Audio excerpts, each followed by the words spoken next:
How's it going, everybody?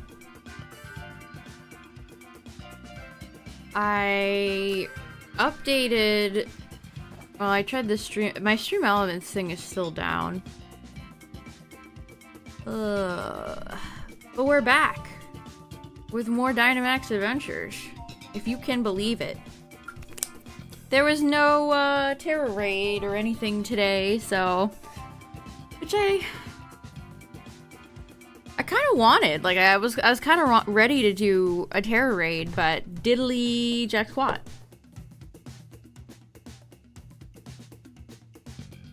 Yeah, why? I don't understand why they're playing coy with the dates. Like, if you're gonna get through all this, are they trying to stretch this out all the way to, like, October? For the release of PLZA? Alright, but yesterday, chat, we had some good runs. No shinies. With some good runs. I still need to get rid of all these Natu. That's what happens when you, have a successful Masuda hunt, then you have to get rid of all the not shinies. I was gonna say rejects, but we're not really, like... I'm not really going for perfect IVs. Oh, you're hatching Kabuto? That's fun.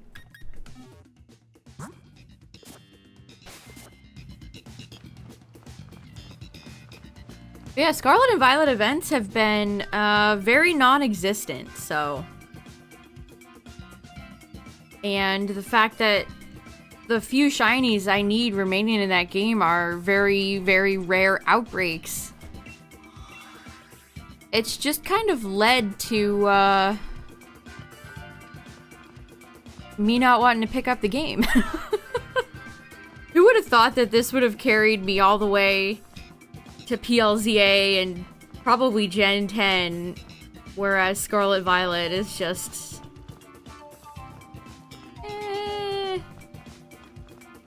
Alright, well, you guys know the drill. First run is a solo warm-up run, and then I'll open up the lobby if you want to join. Is it gonna be Azelf here to terrorize me again? Yeah, you heard that right. Terrorize. Sceptile. We've been in a Sceptile sweep lately. Sceptile's always here. Oh. No! No! No! No! You're gonna open me up with Zygarde tonight for our first round? I take it back. I miss Azelf. And I have to get through Kling Klang to get to anything of any value. Oh boy. This is not boding well.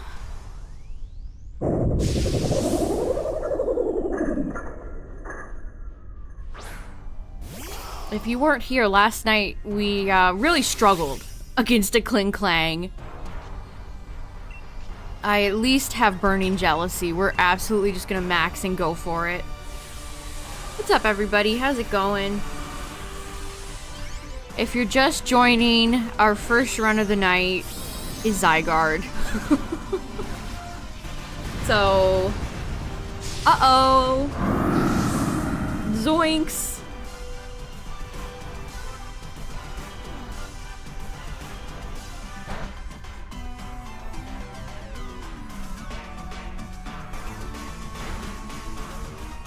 Slowking...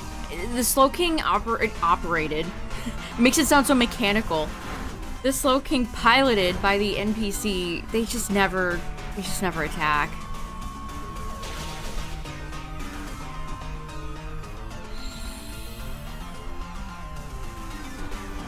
I feel like, I think I miss Azelf. I think I miss Azelf. Well, we have a few ice types on the field, so...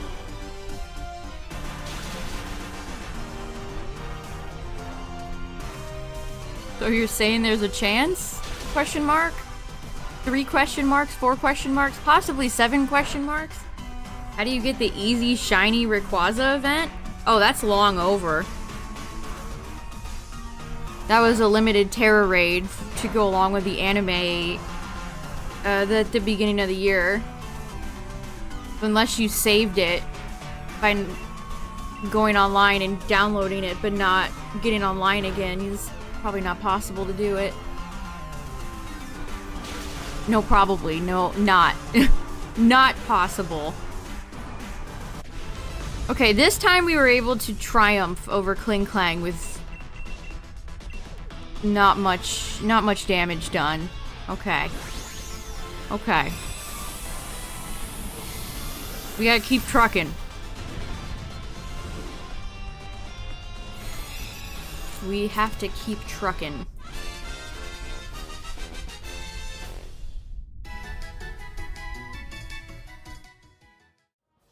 When was that Rayquaza event? Was that January?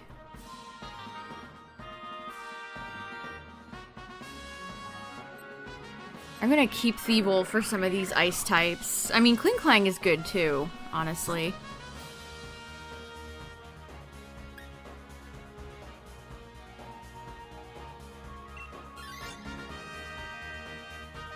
Make them run it again. Can't even get them to do the rest of the pseudos. We got the Tyranitar Terra raid and then they just kind of left. And it's been quite a while since the last Outbreak event. I would love a new Outbreak event. They're so sporadic, and it was like this with Sword and Shield too. They would just sporadically announce events and then just kind of fuck off for several months.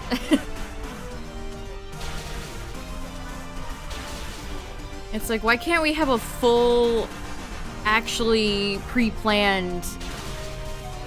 Okay, don't die, Sceptile, please. Actually, Hail's probably gonna kill you.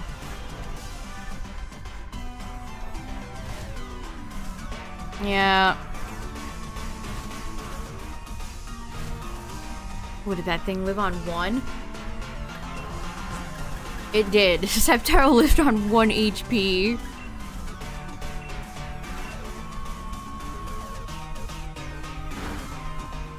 Why is Sceptile going for Breaking Swipe?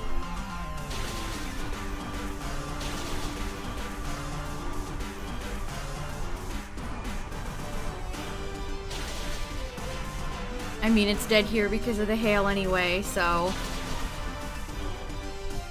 Well, there you go. You hailstormed the 1 HP off of Sceptile. Piloswine, are you proud? Are you happy?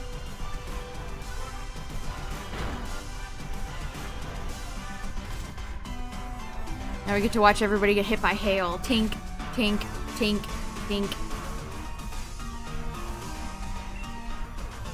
I've used all my birdie jealousies.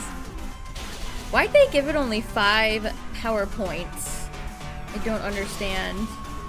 I mean, it's a good move, but it's not revolutionary. It's also pretty uncommon. I mean, fire types themselves feel uncommon. That would hurt if it hit me. What's up, Cacturn?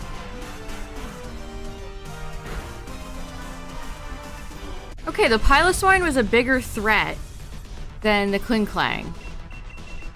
Okay.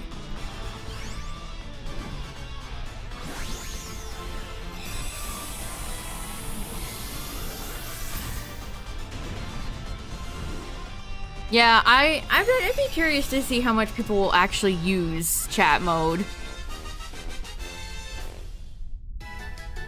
Still insane to me that they dedicated an entire button to that feature. Oh no.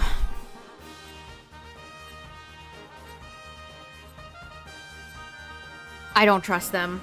I can't trust these NPCs. I can't trust them to leave a good ice Pokemon behind. Oh, Thievul would have been good against Frostlass.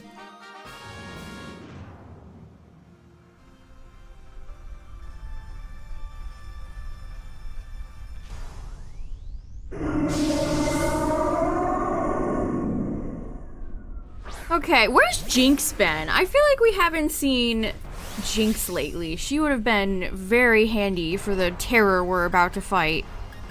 Okay, at least have Rock Tomb. Oh, I hesitate to max right before we're about to fight Zygarde. I'm frightened. Zygarde scares me. Frostlass and Drapion are both purple Pokemon whose arms come out of their heads. They have so much in common.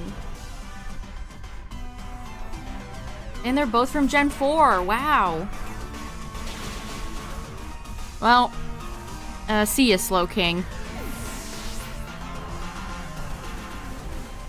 Okay, this is, not having a good run of it. We're not having a good run of it. We're already down 2 hearts before we're about to fight Zygarde. It's just not good.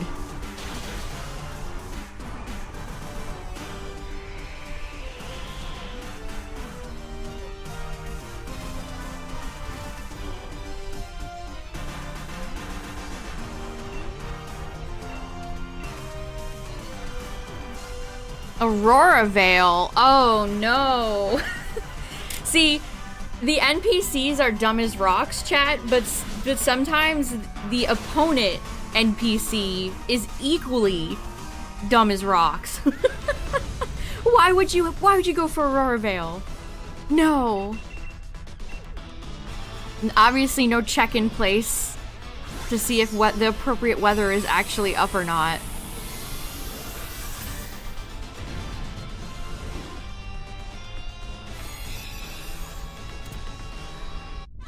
I like Frostlass, but she's not one of my all-time faves.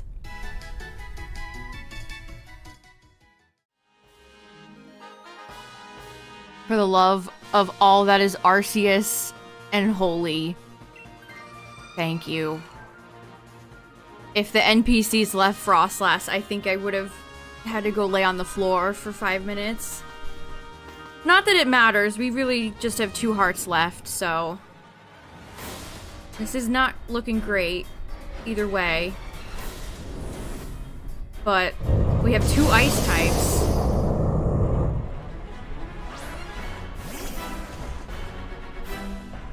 So you're saying, well, I don't even know if there's a chance. I don't know if there's a chance, honestly. Oh man, I'm not able to, I don't know if I should risk going for Blizzy. What's up, everybody coming in? Our first run of the night is Zygarde, so... You know. There's 1,000 arrows. Shift gear. Oh, man.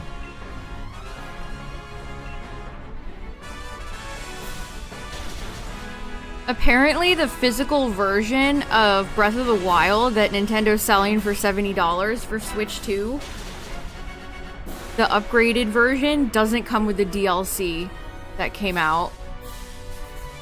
What is wrong with them? What is actually wrong with them? Just really baffling choices.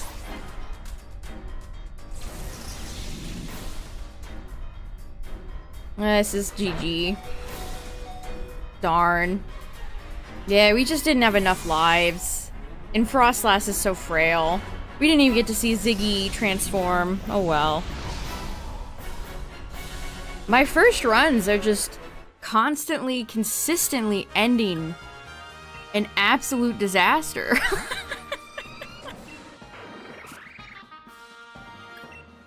Yeah, I think I do too, Cacturn. I think I prefer Snake Zygarde over all the other forms. Why would you not throw in the DLC? You're charging $70 for a game that's how many years old now, and you can't even be asked to include the DLC? Hold on, I'm not online. I just... don't understand.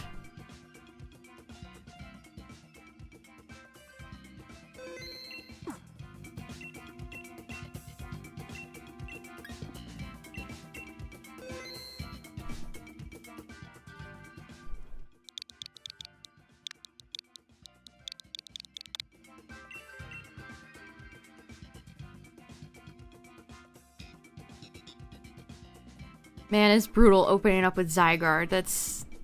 bruh.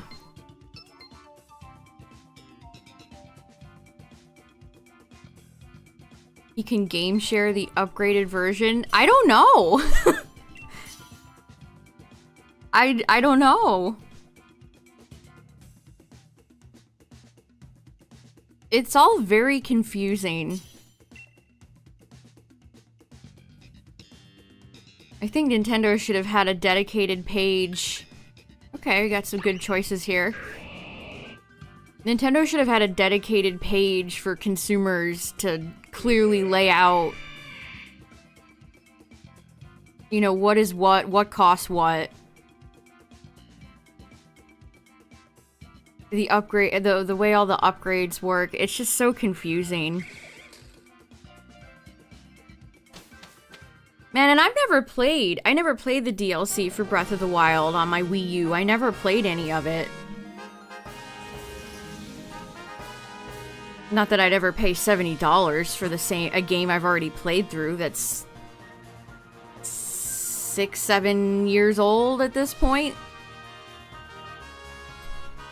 Okay, this is Lugia, Celesteela, or Articuno.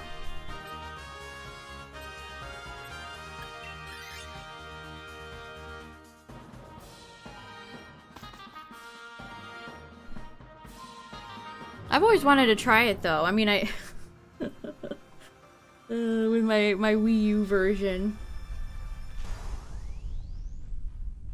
Is riding around on the motorcycle fun, at least? A sentence I never thought I'd say in relation to the Legend of Zelda franchise.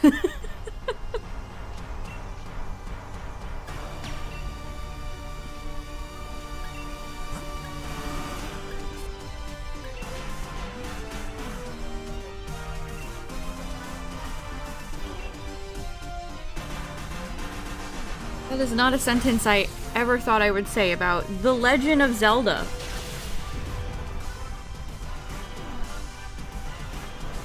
Also, speaking of Zelda, I was watching somebody play Link's Awakening, the original, not the remake. Why was there so much Mario stuff in that game? Like, they literally have Tall Mountain. Along with a billion Mario enemies. Why was that so Mario-ified?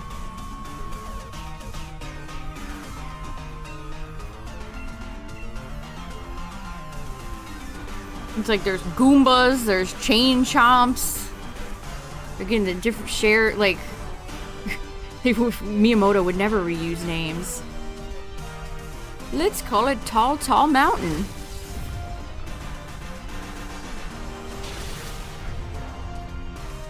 A crazy movie? Was it the Minecraft movie? What's up, Rescue Squad?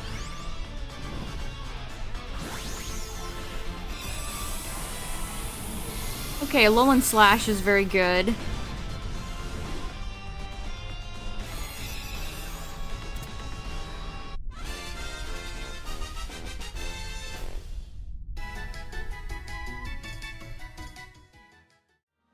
Also, tonight is Thursday, so there is a possibility of some merch news tonight. Although last week they announced that Team Star promo, so maybe there won't be anything tonight.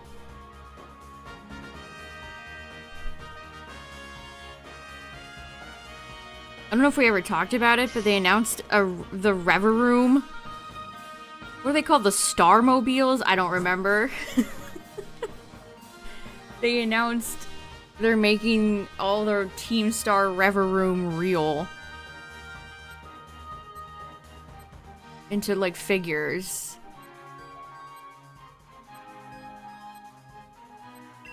I don't really understand that one. I don't know who would want to buy all of those, but sure.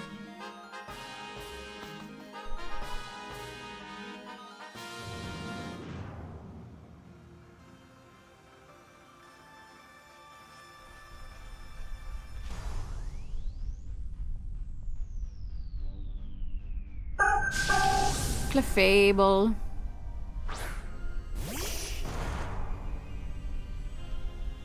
I I didn't check the price. I'm sure they'll be quite pricey. The Pokemon Center...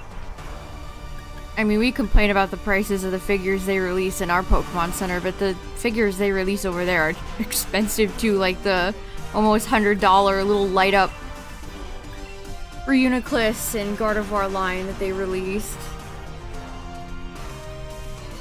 Let me go investigate, actually.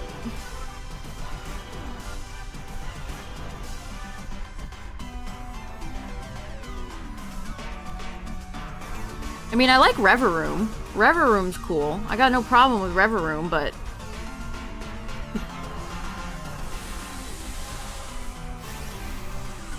I don't know if I need all that.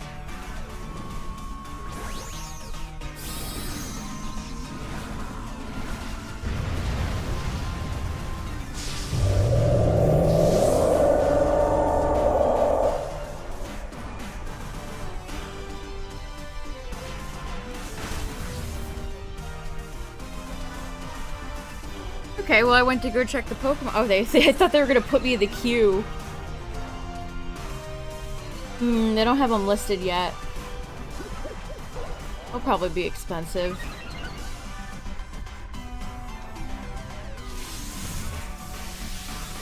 What's up, Dream No Princess?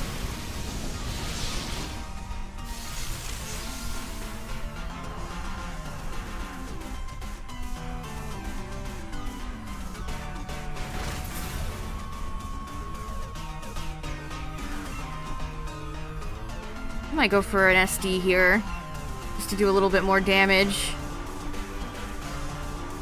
Another Twitch or Nintendo server issue? I hope not. I really hope not. I mean, my activity feed is still down. Stream Elements panel on my OBS is still...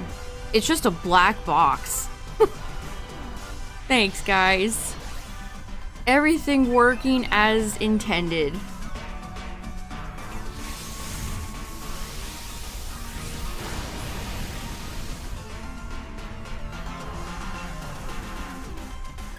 Okay, now we're gonna go for Avalanche. Where were you last round for Zygarde, Sandslash? You'd have been so great.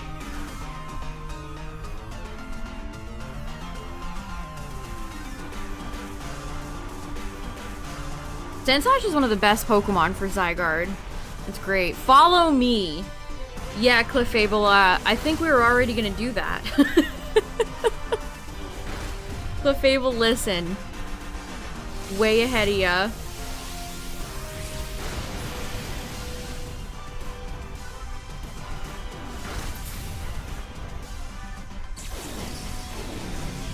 Okay, we're doing a little bit more damage with the +2. Trust me and we will escape from the city.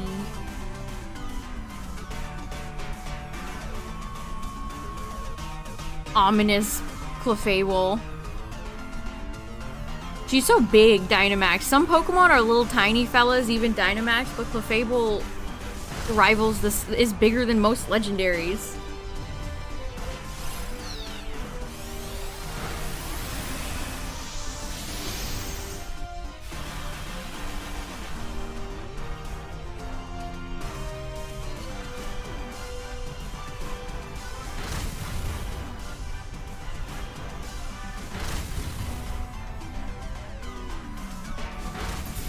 That's a good question, Galaxy. It's not for both? The GameCube games for NSO? I mean, the Switch 1 could run those. I would think. I saw some people upset that, the only way to play Wind Waker on Switch 2, at least so far, is people like the HD release more. It's exclusive for Switch 2. Why? Wouldn't you want to make more money from this from Switch 1 people?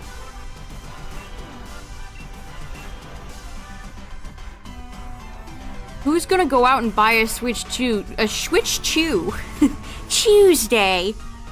Who's gonna go out and buy a Switch 2 primarily to play GameCube games?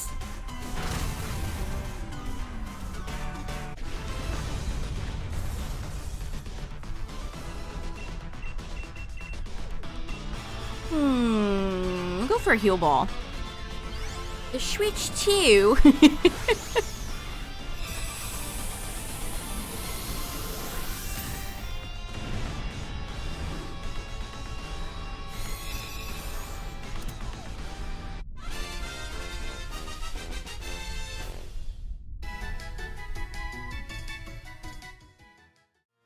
Also, I saw somebody claim that the Switch 2 has a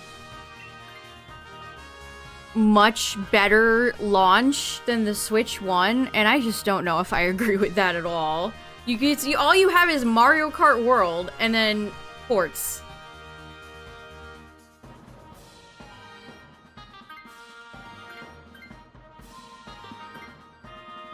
Like, I'll take Breath of the Wild over Mario Kart, any Mario Kart, all of them put together, probably.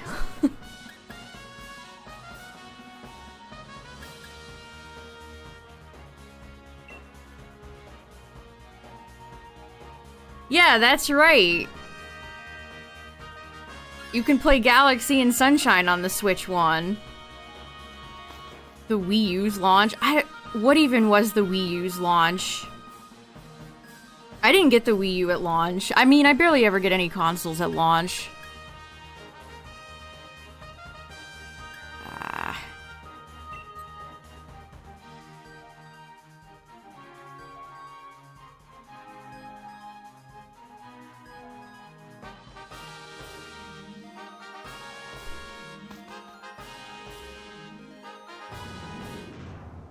Chat, we don't need to pull hairs that it's a Wii game. The point still stands.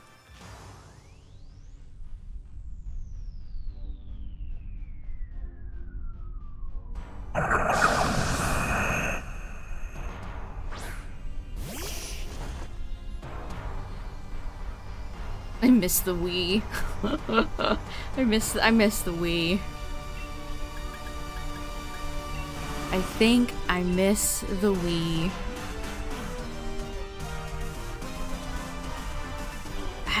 I'm struggling to think with the Wii U. I'm gonna have to Google this. I don't remember. Wii U launch titles. Nintendo Land.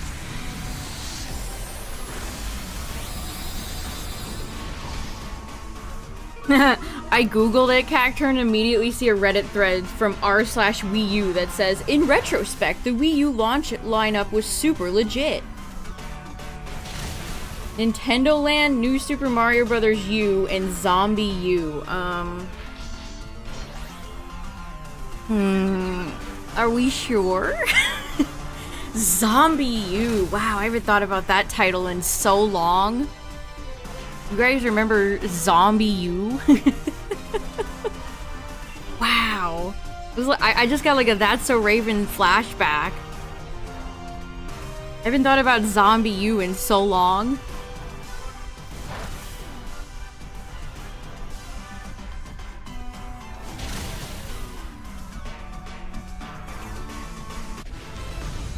The Wii U had a total of 32 launch titles in North America. That's how many we had here. I think Nintendo wanted that to be a way bigger franchise than it ended up being. I think Nintendo wanted a little piece of that, you know, COD Zombies. They wanted a more mature zombie game to appeal to older audiences. I always heard that game was not good, though. I don't think I've ever heard that game is any good. Man, Doug Trio would have been good just for Screech. Yeah, Zombie U is gonna be the Last of Us killer, you're right.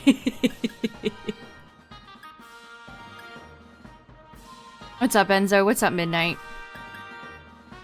How did we not see it before? What else did they launch with? Assassin's Creed 3. Black Ops 2.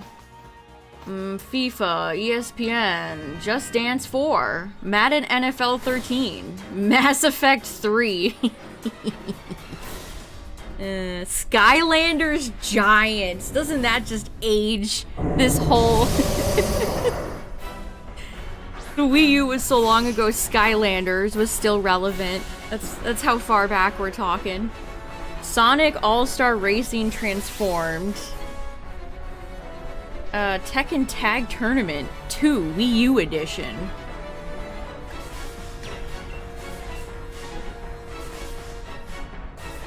Yeah, I don't know about this. I don't know about this.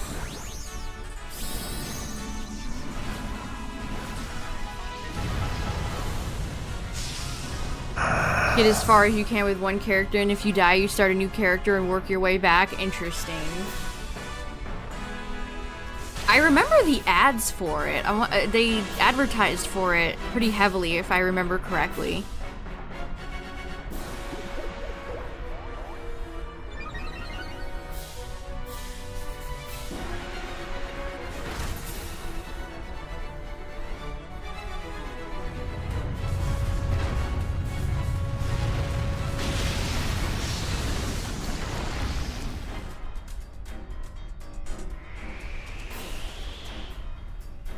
I don't know, which console had... which of Nintendo's consoles had the best launch?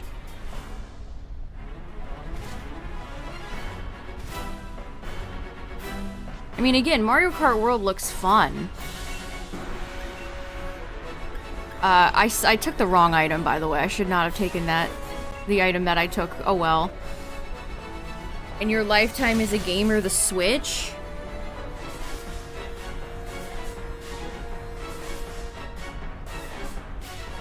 Okay, at least somebody dodged.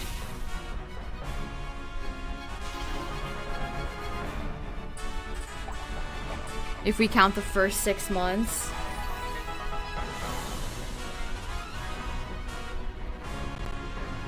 Mario Kart World looks fun, but it's a Mario Kart game. It's not, you know, it's a kart racer, not a Zelda game or a 3D Mario.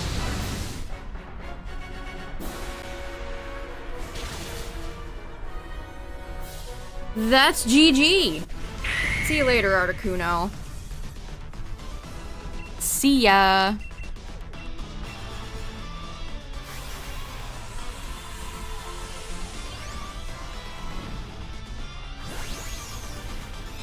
Yeah, you can just boot up MK Deluxe, MK8 Deluxe if you want to get your Mario Kart fulfilled.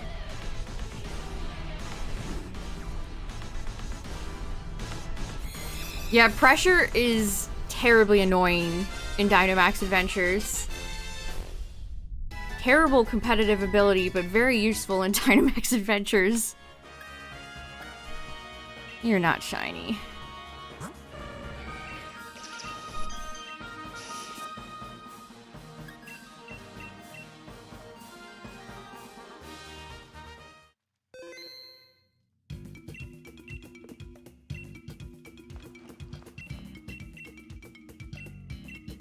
Alright, GG, go next.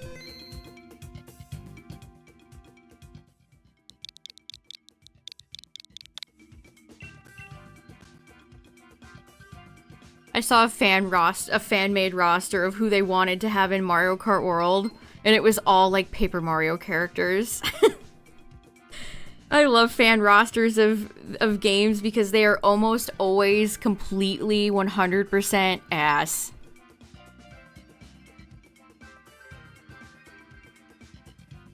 Yeah, I mean, I agree too. I think it has more personality than Mario Kart 8.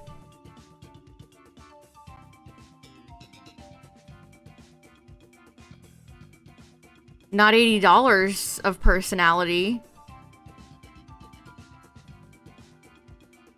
Maybe not that much. I mean, there's been a few clips of like Mario driving around in the overworld, and it's really slow and boring looking. So I hope there's actually stuff to do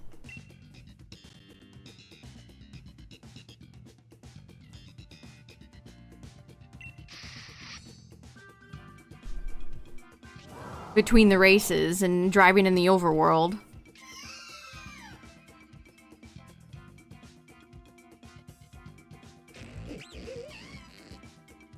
Skunk Tank's cry is truly insane. You wished we didn't get another Mario Kart? Alright, this is the Tapu of the Coco.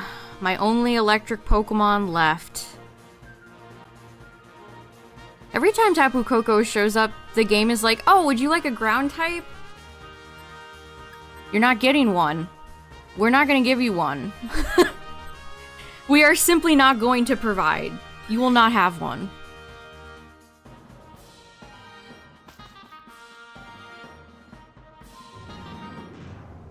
No, I get it. I get being like, it's because Mario Kart 8 sold so well. I mean, even that, like, the whole thing is just... Well, yeah, they had to come out with World because 8 sold 5 bajillion million copies.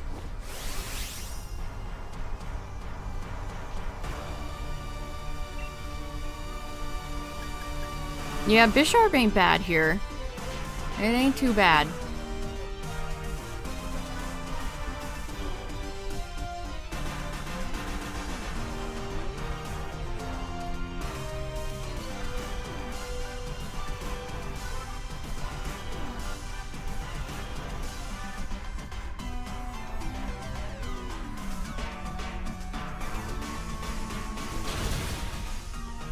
It's just such a, oh man, it's just such a night and day difference.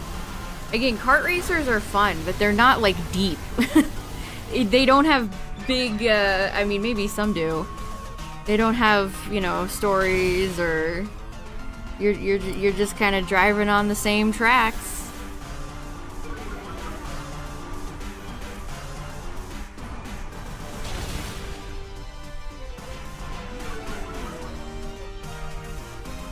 $30 million copies as a remastered game.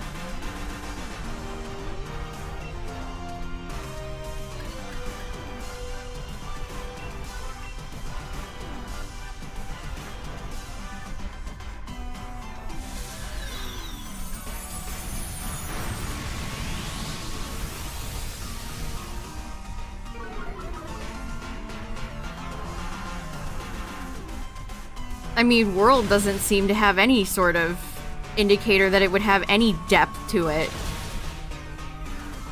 It'll be a fun kart racing game. That's it. I mean, they announced not one, but 2 kart racers, and I think a lot of people are more interested in Kirby Air Riders. Very surprised that they went with 2 kart racers for some of their big announcements. It is, Justin. It is a casual game, yes. It's meant for everybody from little Timmy to Gran to play.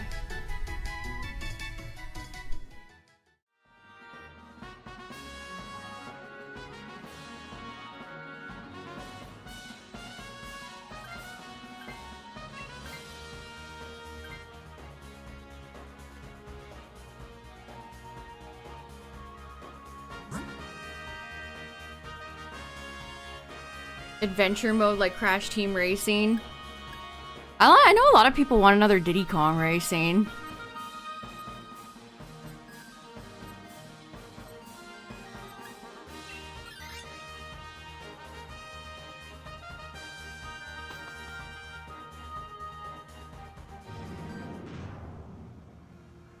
How is Air Ride more than a racing game? I mean, we only got a very small CG trailer for Air Riders.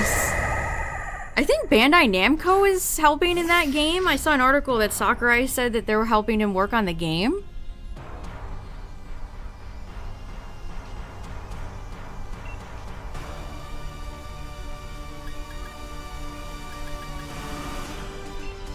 Which is what? City Trial? I never played Kirby Air Ride, chat.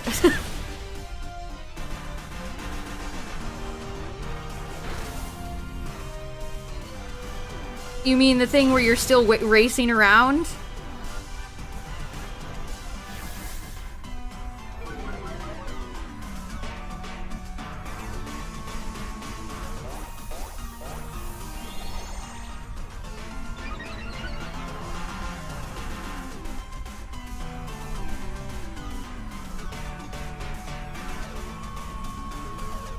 Your screen. Okay, chat, sure. Whatever you say. Actually, it's not a racing game. Oh, man.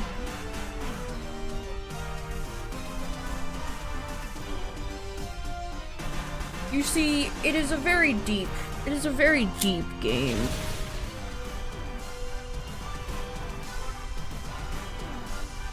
I mean, I've seen people play City Trial, and it looks like you just race around a sandbox world.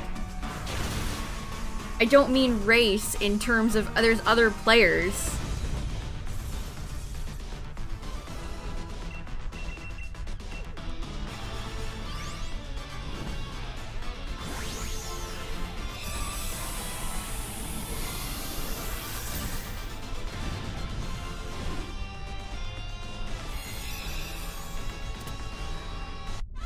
.25 streak, nice. I don't know about the new Sonic racing game. Doesn't look very good. It does not look very good. And they keep putting those rancid, deadly sin characters in. I can't take it anymore.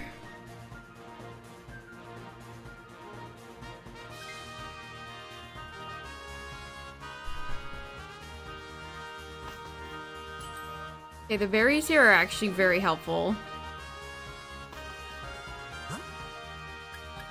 The Prindle. Yay me!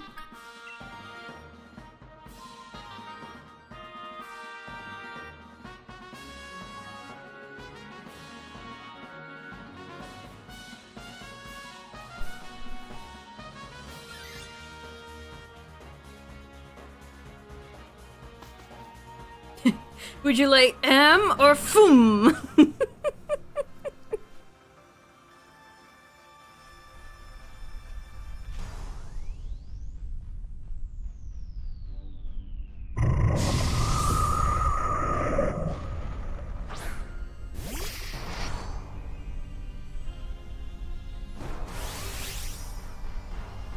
I don't either.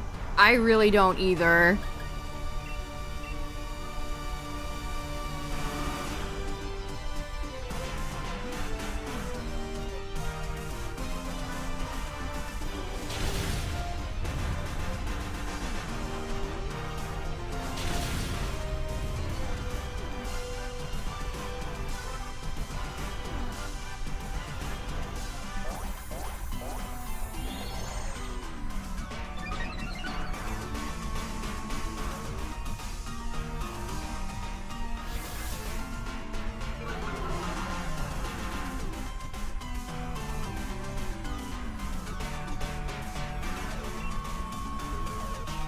Uh-oh.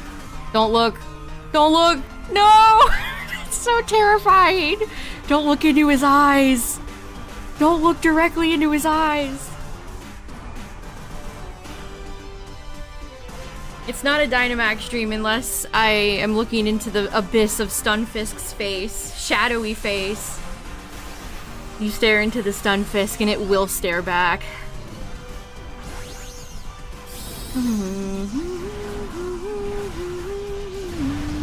Alright, Senti. Go.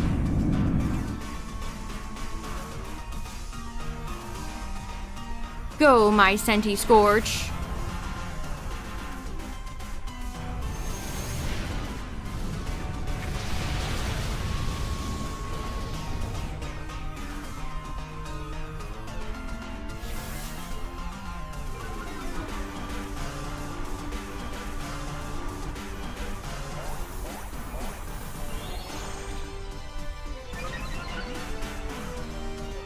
On the what sequel?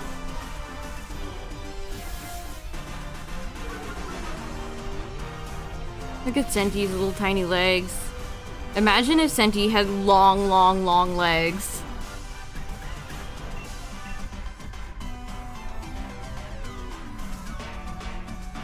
Very intimidating view of you, Stunfisk. Stunfisk is intimidating to look at no matter what angle. Sheesh.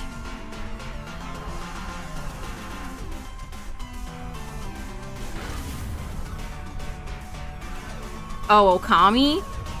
Yeah, I wonder when we'll learn about that. Maybe Summer Games Fest. Maybe we'll learn more about that at Summer Games Fest. Or maybe that's gonna be one of those games that they announce and we'll hear about it in 5 years. Maybe it's gonna be like a, you know, Kingdom Hearts 4 situation. They're gonna announce the game, show us a little trailer, and then we never hear about it until like 6 years later.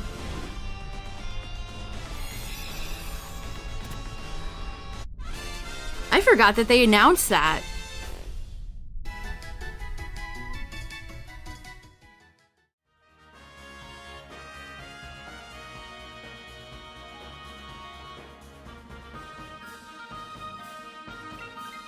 I forgot that they announced that. Alright. Our squad shaped up real nice. We got Metal Sound, we have Acid Spray. Let's do it.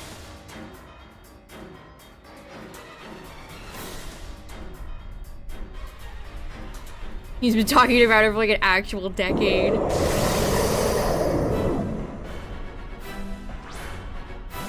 They didn't announce it for the Switch too.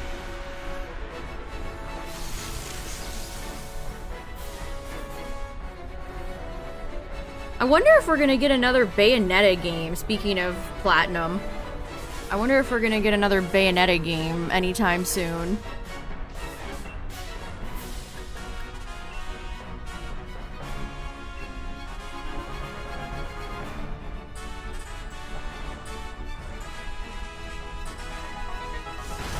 Ow. Thunderbolt me, I bleed.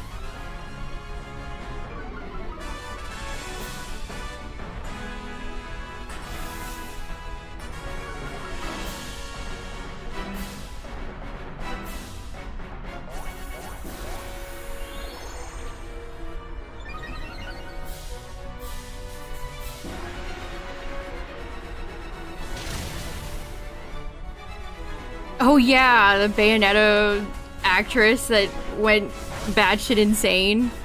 I forgot about that too. Damn, Bisharp didn't get to do anything. Farewell, my son.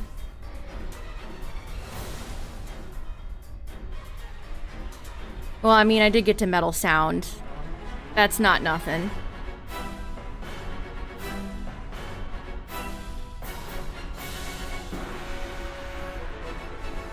A lot of voice actors are strange people. There's a lot of voice actors that are just weird, real wackos. Yeah, I heard I heard people hated the story. G. Good round. Decisive victory.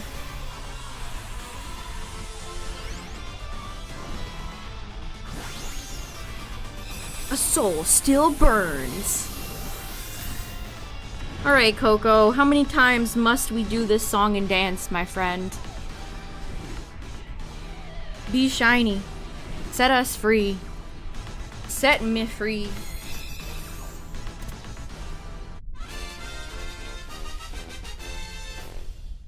You could be shiny 830 if you're so inclined. But no. You stink. D. Bradley, he's a good example of what? Being crazy or being good?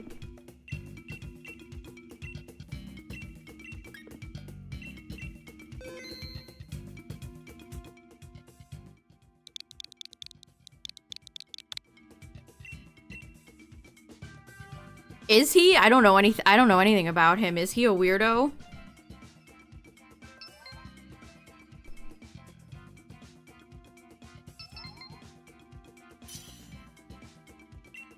Bayonetta franchises with 1 billion.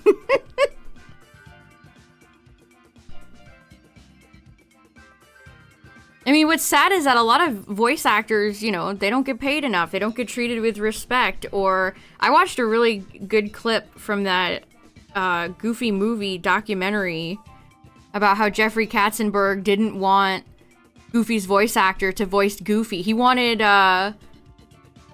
Steve Martin. Can you imagine Steve Martin's voice coming out of Goofy? And they had to convince Katzenberg to let Goofy's voice actor voice Goofy. Honestly, Katzenberg is probably a big component as to why there's so many celebrity VAs in every movie now.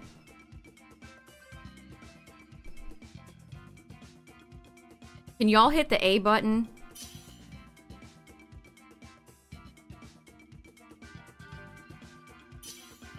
Thank you. Yeah, he did Appa and Momo and like every creature in Avatar.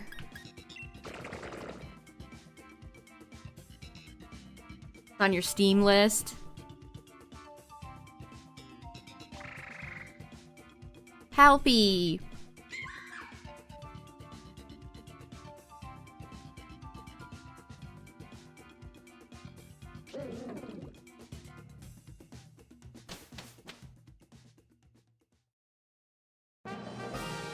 So anytime a regular VA gets to sneak in there, oh boy, a water type. I have Arachnid, not too bad. Anytime a regular voice actor like Colleen, who voices Tails in the Sonic movies, next to all her celebrity co-stars, it's cool.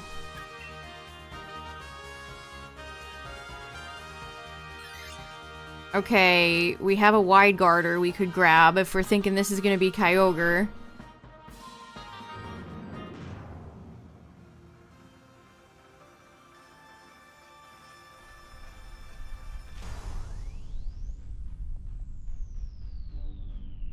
I mean, he killed it in a Goofy movie. He definitely hit all those emotional beats with his son Max.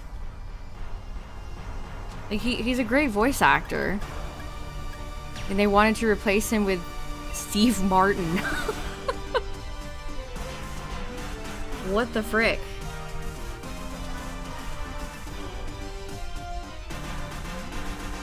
Now imagine that type of executive that has no idea what would work and what doesn't work, but multiply that by thousands and thousands and thousands.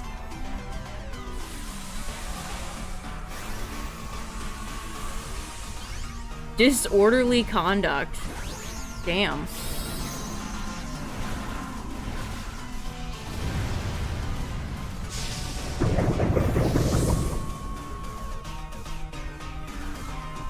I mean, even like Jim Cummings with how many characters he voices, like Pete. He does a great job as Pete. Pete is such a slime ball and he voices that perfectly.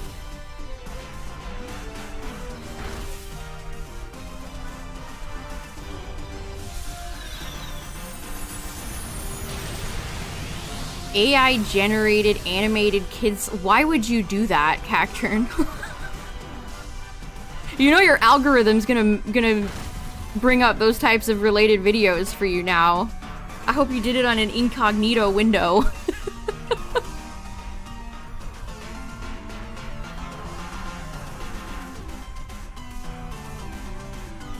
Yeah, most movies look like are just CG nightmares now.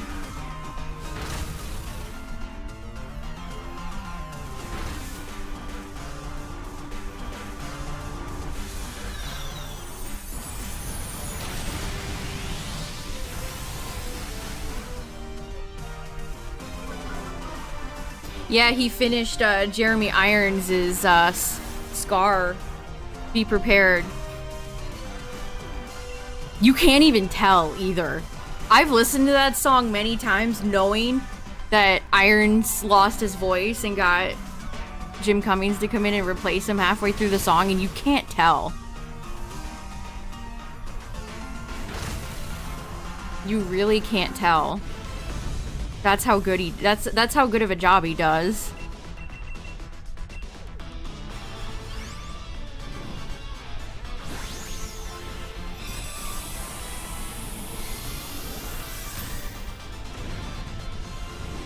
My favorite Winnie the Pooh movie was always the one where I think Christopher Robin goes on to school or something and they get lost and they're in like a really weird crystal cave.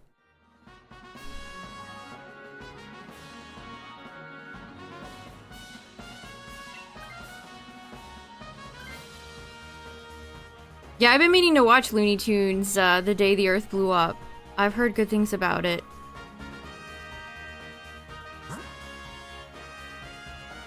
Yeah, he always comes back and voices Pete in the Kingdom Hearts games, too. Pete and Maleficent are such a funny combination of characters. That's where Kingdom Hearts shines, right there. When you pair together Maleficent and Pete, and they're just two funny, evil witch and dog man just having fun, being evil. I respect that.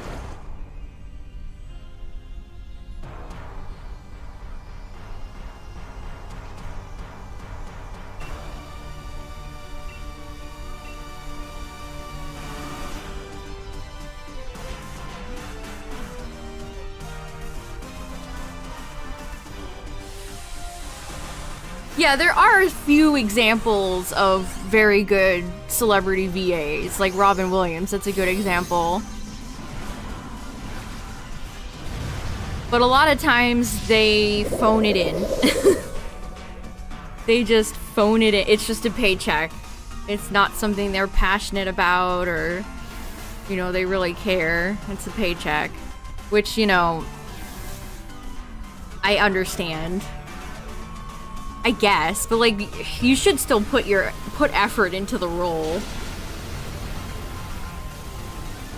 But if these studios are coming to you and being like, here, we're gonna hand you a big stack of cash to come in and voice Blorbo,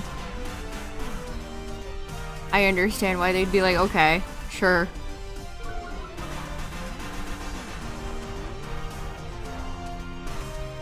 Christopher Lloyd has done a lot of voice work. He was in the most recent King's Quest game.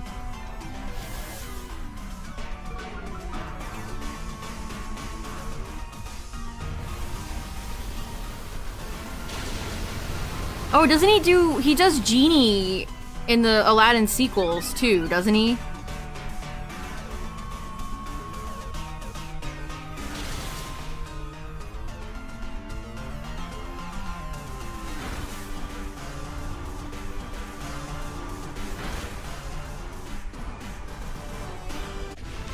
Yeah, Cacturn, that's true.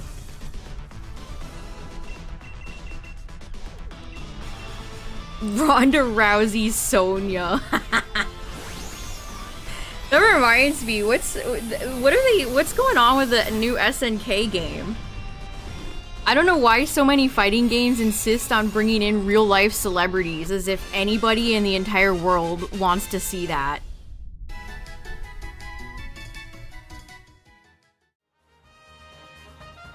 I don't understand. Somebody take this Mian Chow.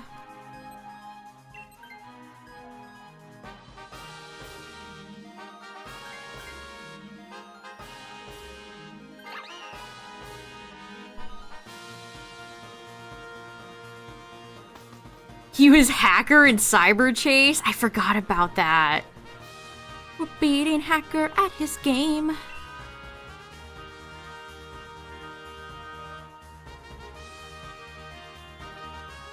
So the SNK thing, apparently it's like a big Saudi, like, billionaire who is controlling the game.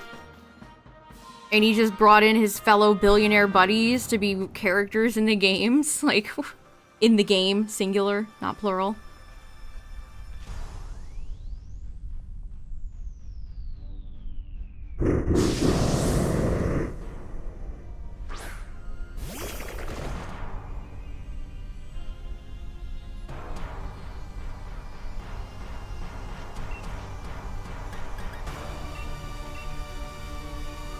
Megan Fox. What happened to her, man?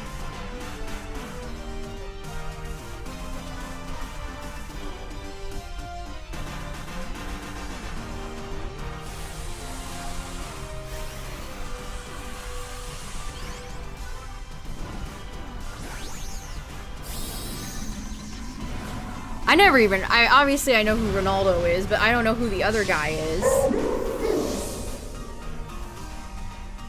Is she still with MGK? Talk about another weirdo.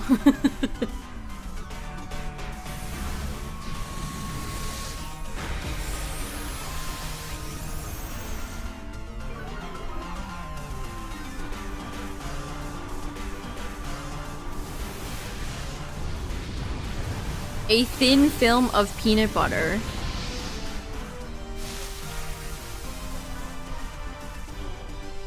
Too much peanut butter.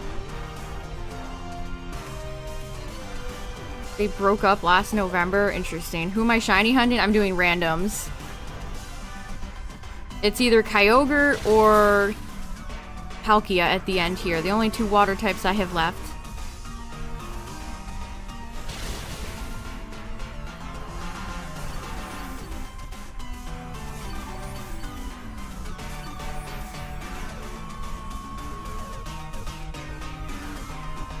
I mean, the last picture I saw of her, it barely even looked like her.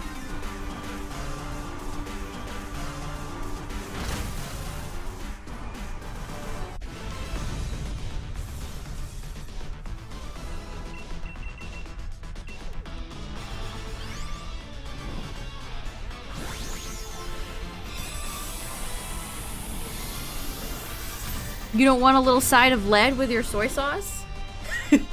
Really enhances the flavor.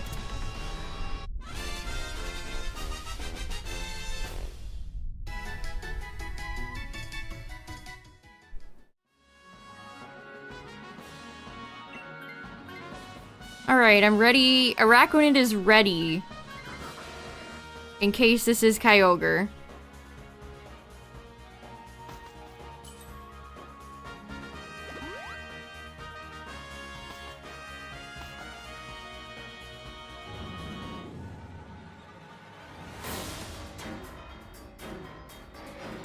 I think I remember those voice clips going around. I think I saw clips of those on Twitter. It's Kyogre. Alright. Alright, big dog. Or I should say big whale. Big orca. Okay, I'm gonna hit Mienshao first.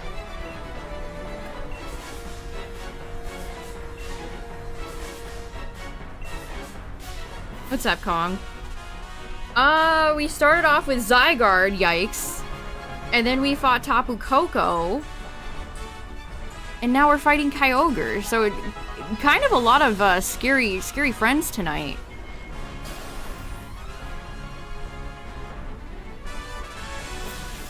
Some scary customers showing up. Ow. No, I got the paralysis from Body Slam, and I'm fully paralyzed! That's very rude, Kyogre. I'm letting you know that I don't appreciate that. That's complete garbage. That is complete garbage! It feels weird targeting my teammates, by the way. You seldom ever target your teammates in Dynamax Adventures, so it feels weird. It makes me feel like I'm in a terror raid.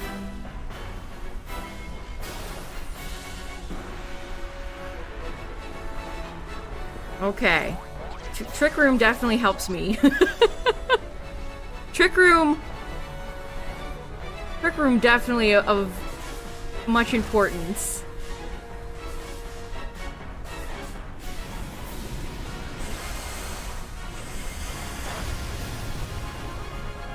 I couldn't save Grovyle in time. I would have targeted Grovyle this turn, too. That paralyze was so unfortunate. I could have saved him!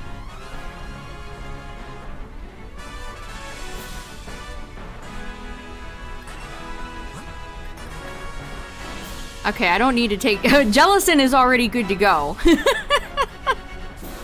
Jellicent is good to go. Let's see if we can get a poison. All the guest characters in the more recent Mortal Kombat games just seem terrible.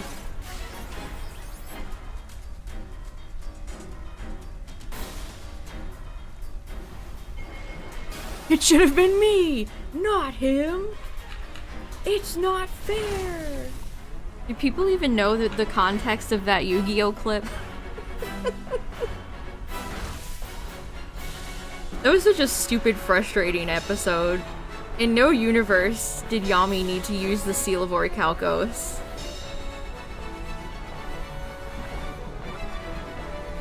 It's just COD fighting game.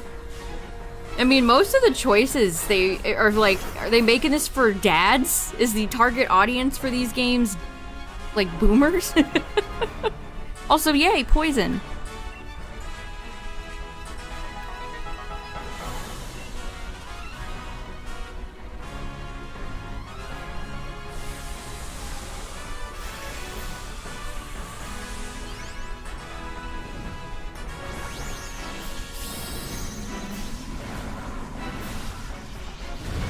You didn't help Grovile. I didn't. I forgot. See what I mean? I'm not used to targeting teammates.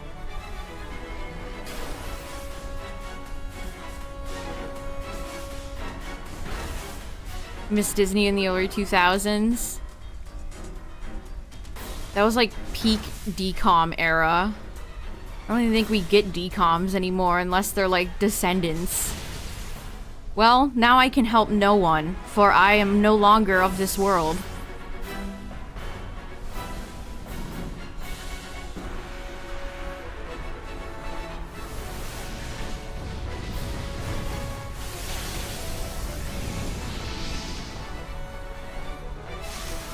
Yeah, I'm no longer paralyzed. Gotta look at the bright side.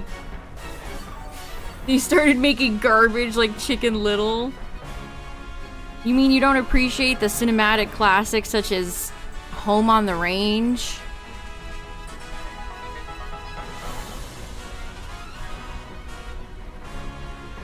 Streaming has drastically... I mean, I probably don't need to explain that to any of you, but the way streaming has just completely changed all these networks. You might argue for the far worse.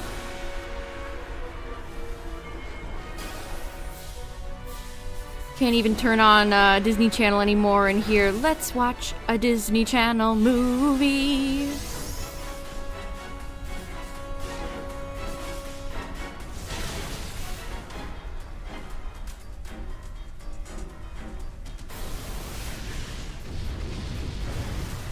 Have they even printed all of Valen's cards yet? Did Valen's... God, Valen's such a strange character. Okay, good job, Mian Xiao.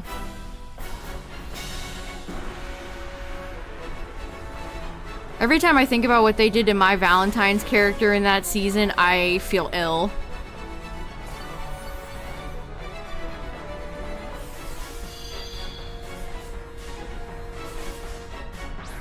You deserved better, Mai. You deserved so much. And then we never saw her. And then we never saw her again, except for like a cameo.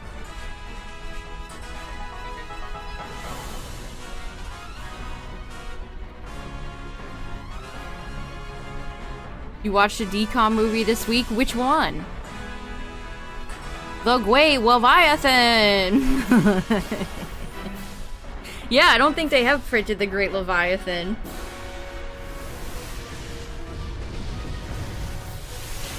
I still miss when Raphael went zug zug.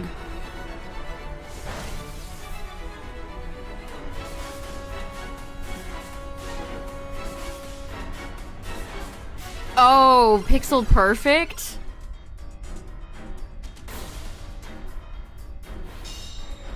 Yeah, keep going for Origin Pulse, you big dummy.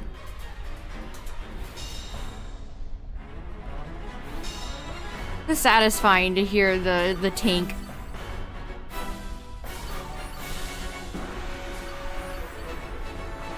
Yeah, they replaced her voice. That's true, that's right. Her voice actress got replaced. I always liked the original one more.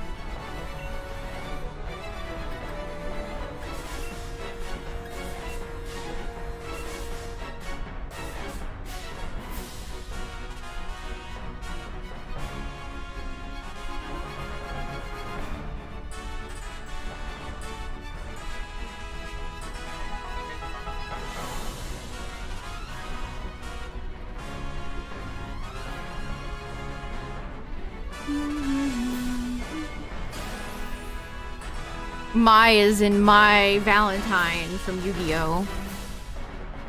I summon Harpy Lady.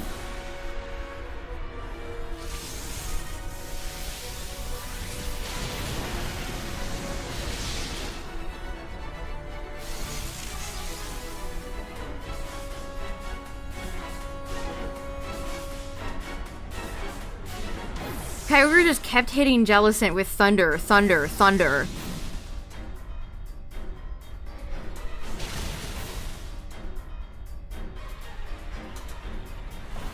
Oh man, this is getting down to it.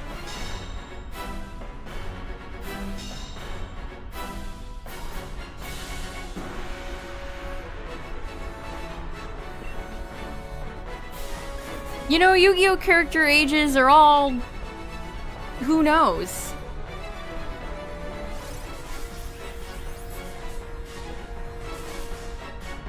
It is always funny when they cut back to,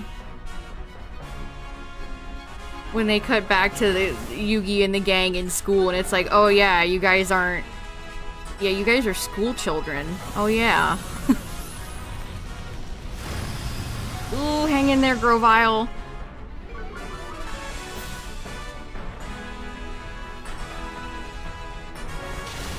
Oh man, that was so close. That was really close. GG. That was really close. Here's where I'd use a love ball. If I had one. Might as well lunge. That was very close. Which legendary would be the biggest threat? Honestly, I mean, Kyogre and Groudon would be pretty catastrophic if they were unleashed in real life.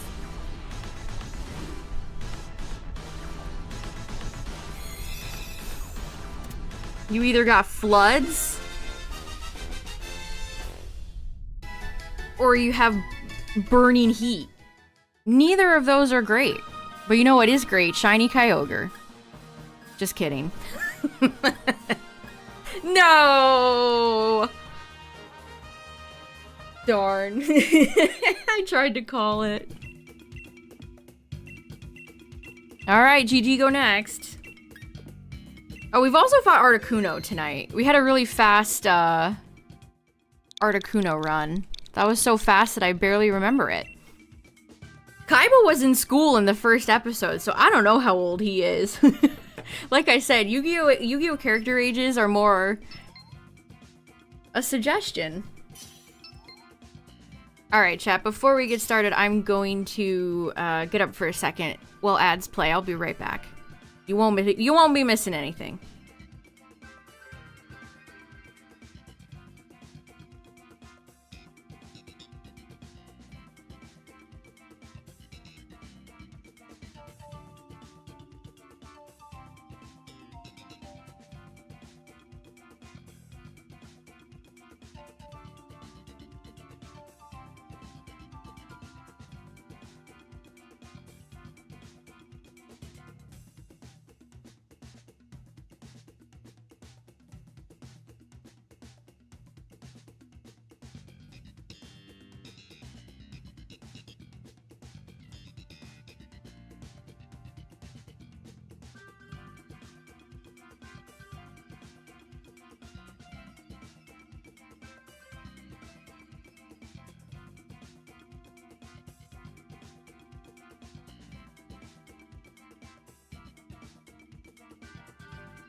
Alright. Kaiba's such a great character. I was thinking about Kaiba when I walked away. Because in most shows, especially like anime, you know, Kaiba would suffer his defeat and then immediately become friends with Yugi, but he's a stubborn... How would you even describe him? He just doesn't. He occasionally works with Yugi when it's to his benefit.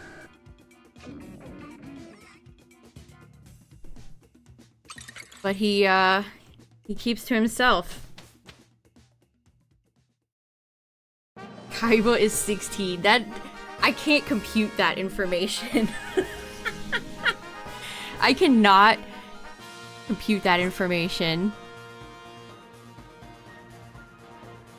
It was cracking me up. Again, the Yu-Gi-Oh! YouTube channel and Twitch channels run 24-hour...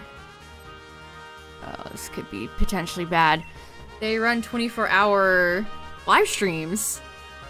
And so I got to catch some of the end of the first virtual world arc with the Big Five and the Mythic Dragon. And Joey sacrifices himself for Mokuba, and Kaiba just doesn't give a fuck. I kind of like that dynamic, though. Like, they're all friends with Mokuba, and Mokuba likes them, but Kaiba... I mean... I'm sure he respects Yugi. But they're definitely not friends, you know? He's so mean to Joey. Everybody's so mean to Joey. But they often write Joey, you know, to deserve it. But like the Dungeon Dice Monsters arc where he immediately challenges Duke, even though Duke is obviously shady.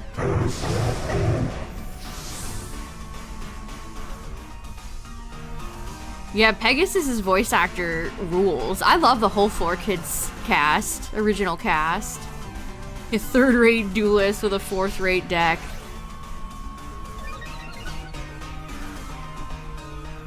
Monkey Tristan was so stupid. Yu-Gi-Oh! Has a few moments that are like, okay, but okay.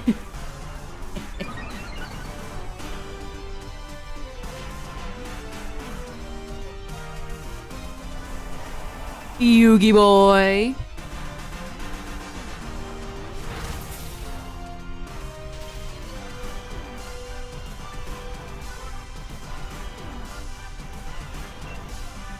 Your turn, Yugi boy.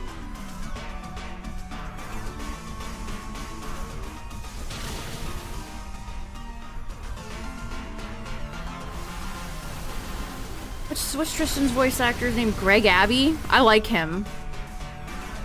Tristan's fun. Tristan's a fun character. I honestly like the whole cast of characters. My voice gives me super strength.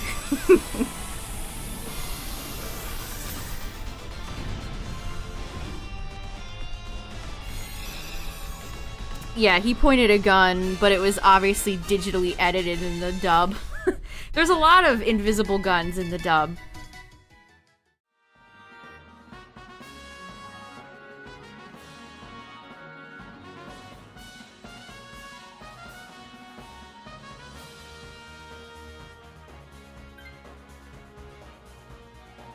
Now I'm going to use my invisible gun.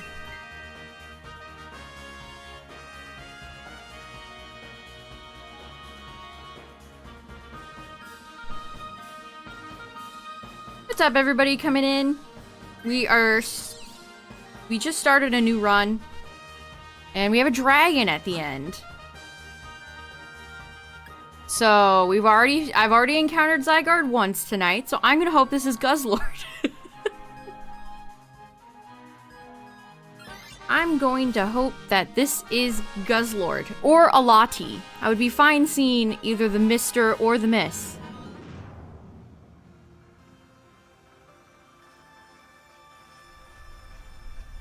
Thanks for the good luck.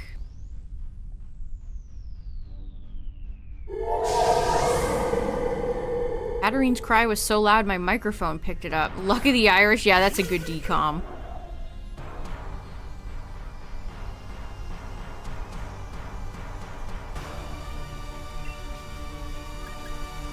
I was watching that Yu-Gi-Oh stream, and they just started the Battle City arc.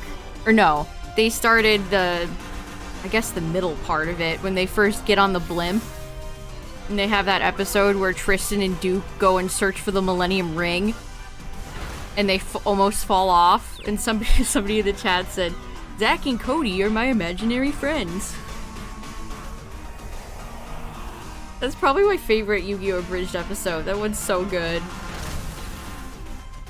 I had a little hearty chuckle at that one. Zach and Cody are my imaginary friends. Okay, you didn't need to blast our ice cream.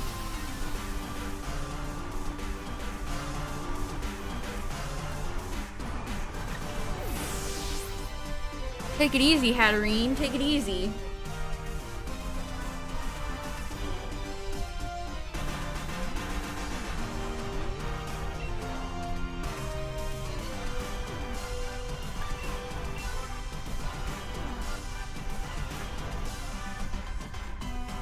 Attack the moon.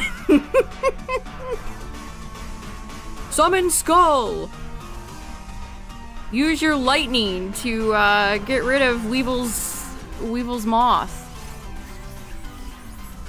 That's Pokemon logic.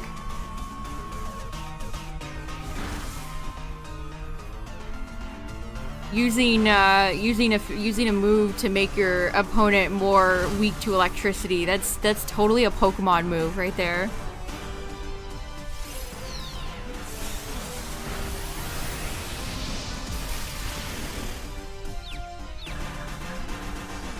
Why does Smite sound so electric? Speaking of electricity. Yeah, you know, people always clown on, like, original season of Yu-Gi-Oh! For having hokey, goofy rules, but the original Pokemon anime has a lot of silly, goofy stuff. Like, almost all of Ash's gym badges were just given to him. Or, you know, the Pikachu versus Brock stuff is all very silly. That's just kind of how it was when these franchises were so young.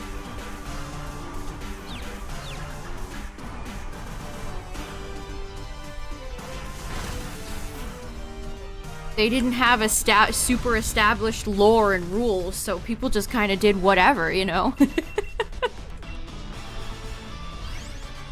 Thunder Armor Swellow. Now we're talking.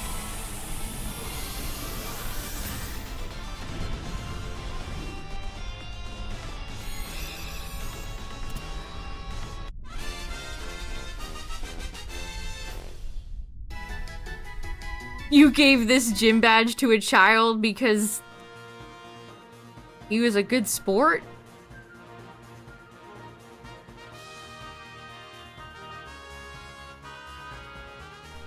Alright, we're taking Mantine the whole way in case this is Zygarde.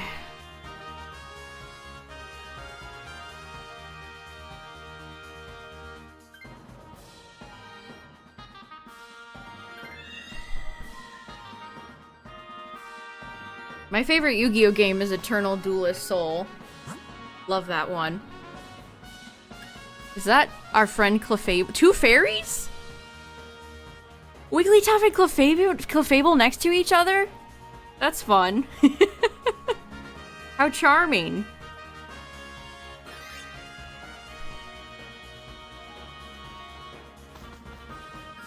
Yeah, we saved you from Team Rocket. Give me a gym badge.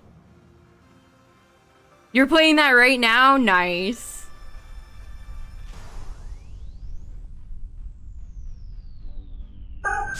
I still have my strategy guide too that had all the passwords.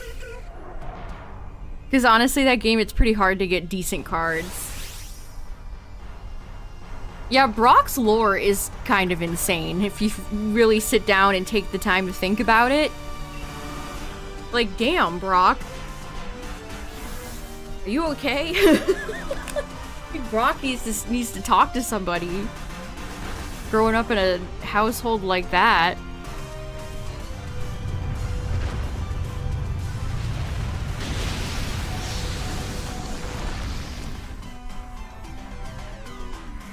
Yeah, you can cheat if you want to and get all the cards.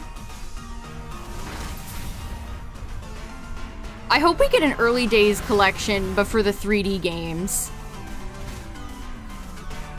Yeah, how many siblings did Brock have? Like 10?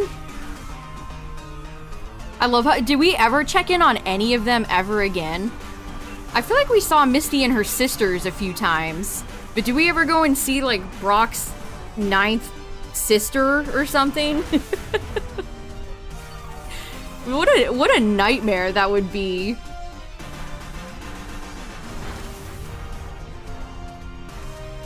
Brock grew up in the Duggars home.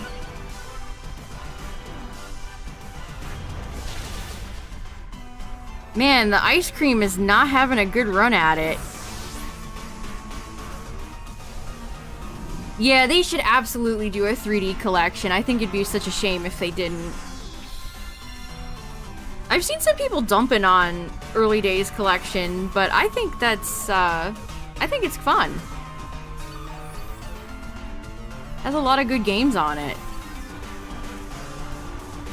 It's actually been getting me to play my Switch in handheld mode more.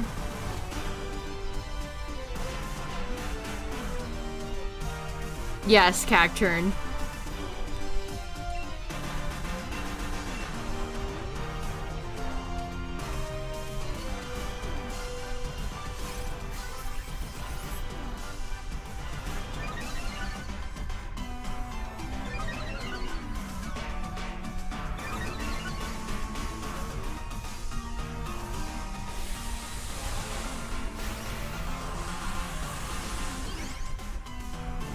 It's funny how Ash and, or Brock and Misty both had siblings that...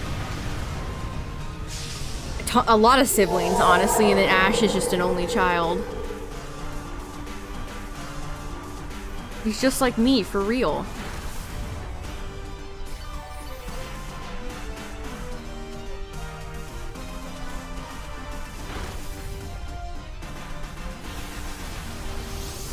Forbidden Memories has some great music.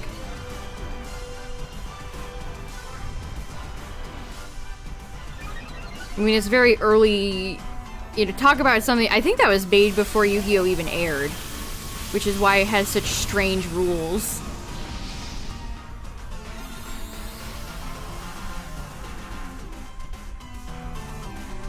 She had a Pokemon Chronicles episode? What? Really? Yeah, they never revealed Ash's father. Because there's no answer that would have satisfied people. There's no answer that would have satisfied people, so they just chose to not do it at all, which, you know, I get it. Yeah, you mean Giovanni? Yeah, you mean Mr. Mime? See, you could both be right.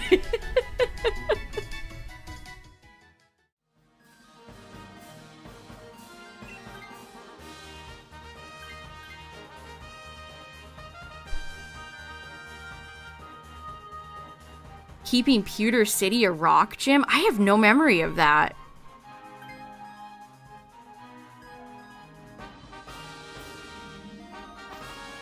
I have no memory of that, man. We did all that just to for nobody to take Clefable.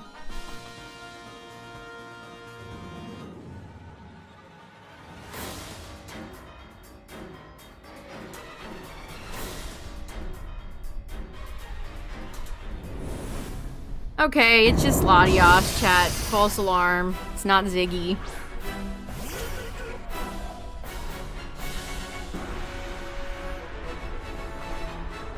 Well, I would have taken Clef if I... No way of knowing. I mean, I could... Surf could still hurt us, but I don't think it's worth going for Wide Guard just for... I mean, maybe I'll have to if we get low. See how much damage we do this turn. I'm like, I want to Google that. Brock's mom Pokemon. Mother Lola. She does not look like Brock at all. Brock is just a carbon copy of his father. I hate designs like that. Flint. Brock's dad's name is Flint. And Steel?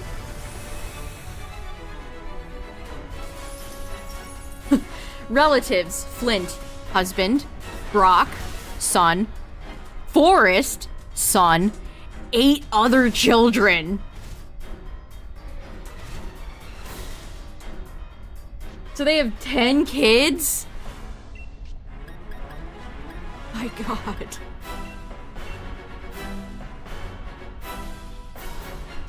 To get that episode to air? No fucking way. No fucking way. No way. Ha! I would not. Okay, the merch news tonight, chat. I cannot believe. No way. Inconceivable. Oh my god, this local disk drive just takes 10 years to load. I can't click and drag it. 8 unnamed children. Sometimes OBS blocks me from clicking and dragging things, and I don't know why. Okay, I gotta do this the old-fashioned way. GG.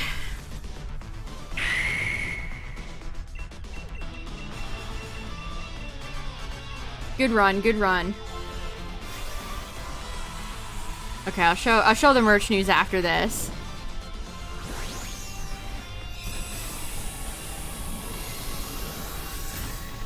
Oh, you see Brock's siblings, a picture of them in Sun and Moon, the Sun and Moon anime.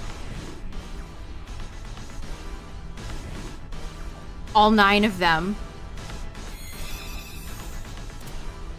So they actually do get referenced again.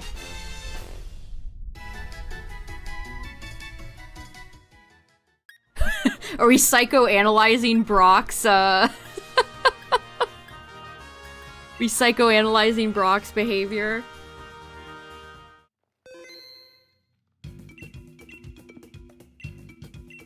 Alright, chat, let me get the code up and then I can't believe it.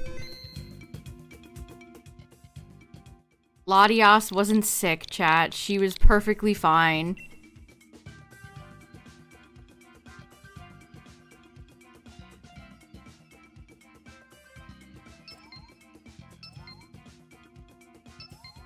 I can't believe it. Garchomp is finally getting a Pokédoll. Oh my god. Oh my god. Pseudo Pokédolls. Oh my god. Look at him! He's a little chicken nugget! He's a little chicken nugget! Oh my god. Dragonite, cute. Dragonite already had a Pokédoll. Tyranitar, also cute. Salaman's cute. Gabrielle. Oh my god, they're so cute! April 19th? Oh my god, I love him! Or her. It's probably a her. Most Garchomp merch is her. Looks like that's it. Yeah, I think that's it. Well, dang. I get my Garchomp Pokédoll. That rules. Scringly dingly.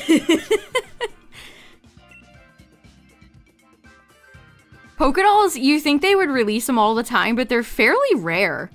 They don't release them that often.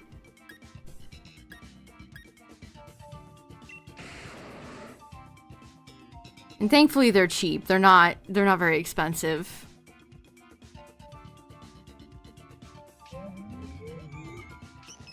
I think I'll pick up T-Tar and I'll pick up Garchomp.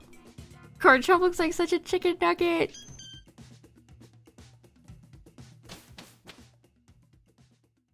Oh, they're making a Palmy model kit. Interesting. Tapu Koko again? Rhydon's leading the pink squad.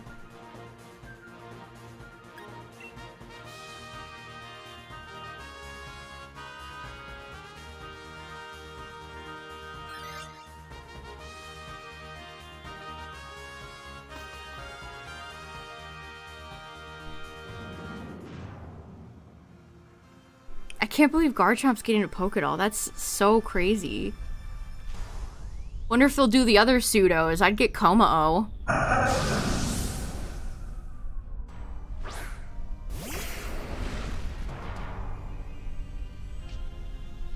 Forewarn.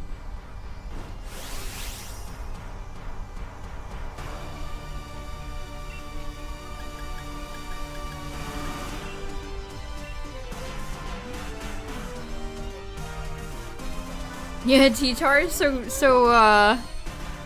little scrunkly fella. Honestly, yeah, Salamence looks great too.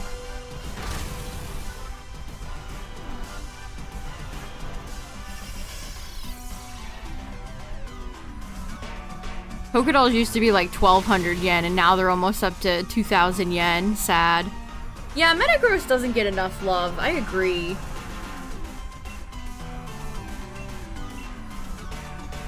I'd like for them to beef Metagross up a little bit. It's kind of fallen behind some of its other pseudos.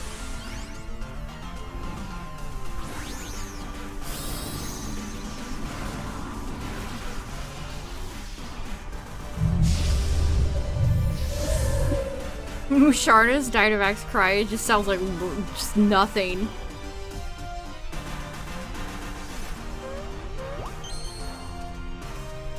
Whoa, that was a strange camera angle. Sometimes this game hits me with a camera angle I don't see very often. It's kind of cool. I could see my character and Pokemon in front of me. Hello. Get a mush.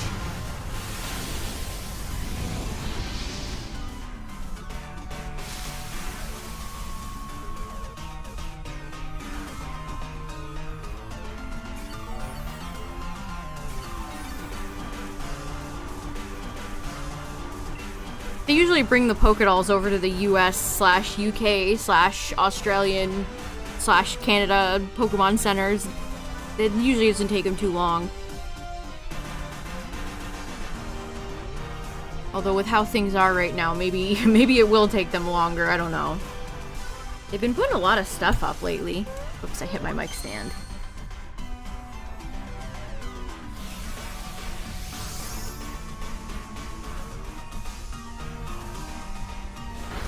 You can buy the Pearlescent Jolteon Funko Pop.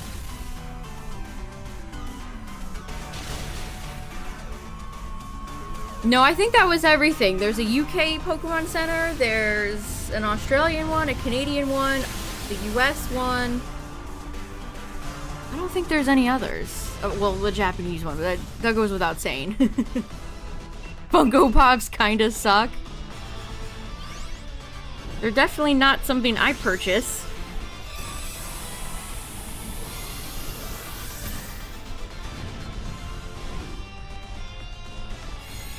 What's worse, Funko Pops or U2s?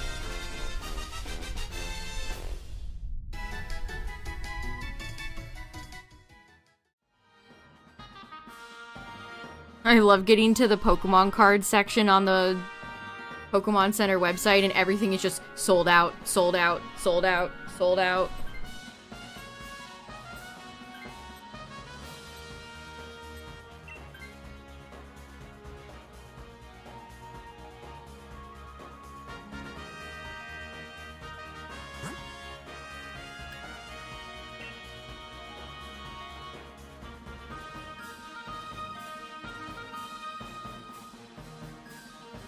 We should probably be getting the secrets for the Team Rocket set soon.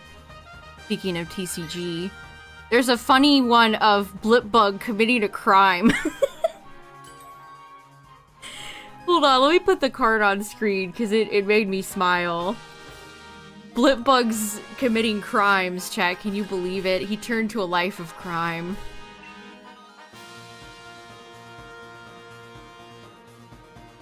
Yeah, these are open to everybody. Feel free to join. Man, I hate the way Discord images work. It like blows up and fills my whole screen. Just open in browser, please.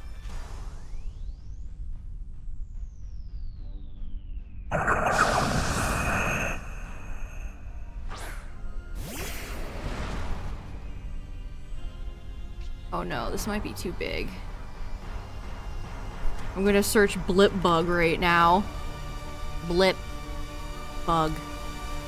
On it, they might start leaking tonight.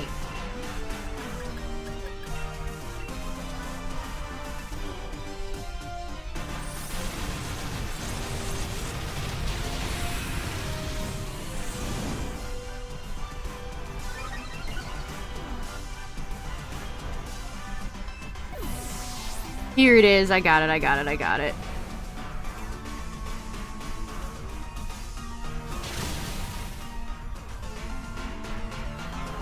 There he is, chat. Committing crime. He's stealing.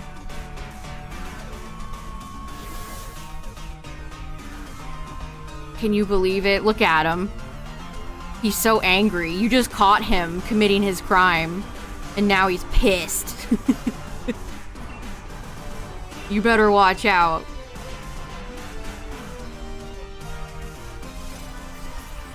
This one's pretty good too, this card right here. With the Orbeetle, the Team Rocket grunt clearly escaping from the law.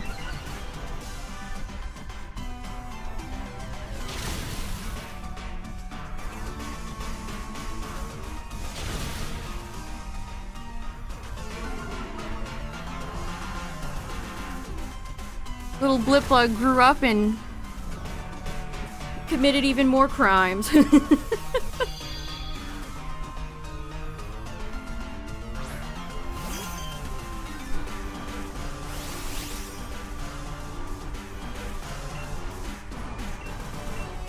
mean, depending on the series, some Funko Pops, like the Don't Starve franchise, certain franchises with stylized characters, the pops can look okay. But most of the time, yeah, the black eyes is something people don't like.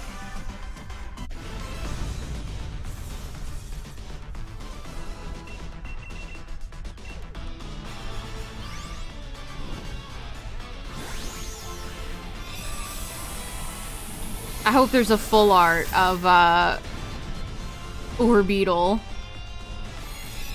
Team Rocket's Watchtower.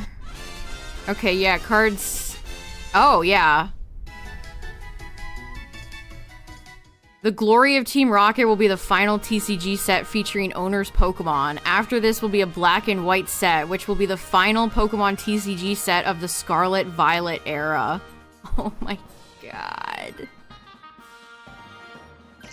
Already? I mean, I say already, but... Wow, we're getting a black and white set after this, and then that's it for Scarlet Violet?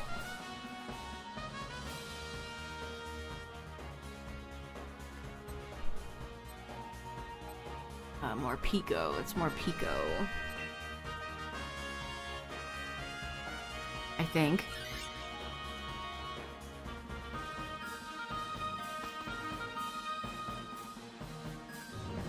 They have everybody here. Ariana, Proton, Archer, and Petrol are here.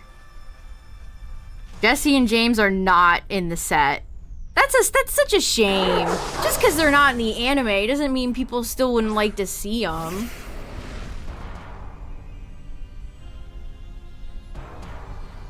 People always try to use the TCG sets as some sort of, like, meaning. And 9 times out of 10 it means nothing. I mean, there are some instances where you can kind of figure out what they're trying to do. Same way with merchandise. But a lot of times, yeah, people will see a black and white set. Oh, black and white remakes confirmed.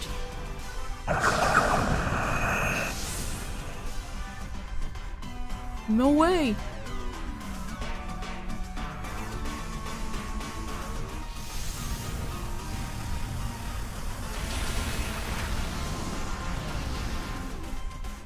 Persian's in the set. Good news. Persian's here. Reggie Rock is here. Whose Reggie Rock is this? Nobody's. Nobody owns that Reggie Rock. It's a free rock.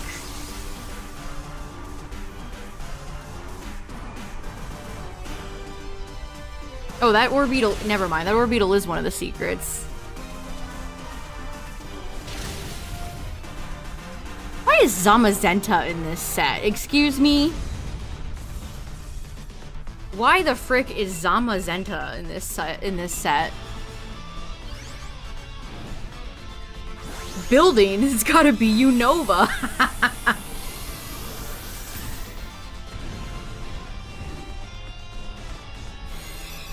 No way, you guys! Buildings! Gen 5 confirmed!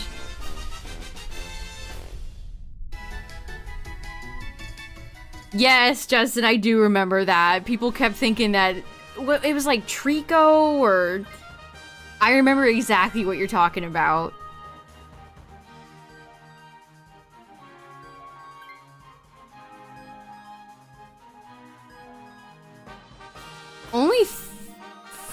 I mean, the Clamperl has no Team Rocket. Zamazenta has no Team Rocket. Okay, we should see them all by the next week, so the secret rares aren't done yet. I was gonna say, that... gotta be more than that. Yeah, Gen 5 is the only gen with buildings, Chad. Don't you know? only game in the world, actually, to have buildings. Little known fact.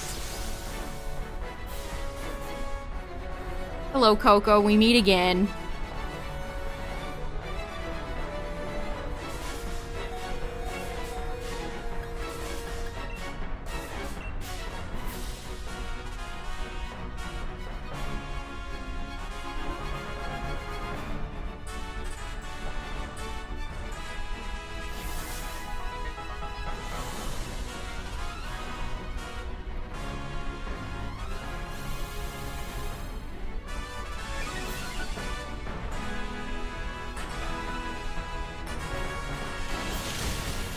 Okay, good hit. That's because it was a crit. Good job, Rhydon.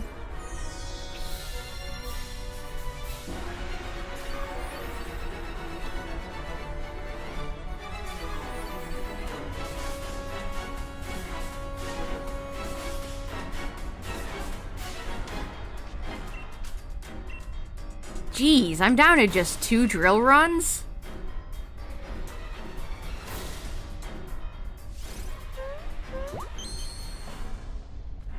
How the frick did that happen? Nidoking. I almost said Nidoking. Wow. Nidoking is in the set too. There better be a cool secret Nidoking. Nidoking. There better be a cool Giovanni's Nidoking in that set. All I'm saying.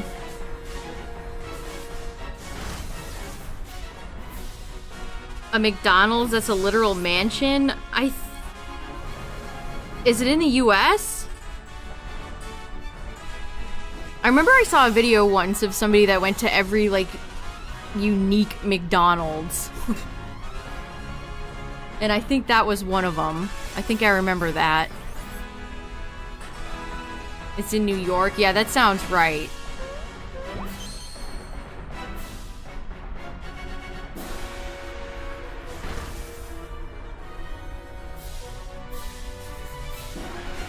GG. There are some unique, totally unique McDonald's locations that aren't just like your standard ones.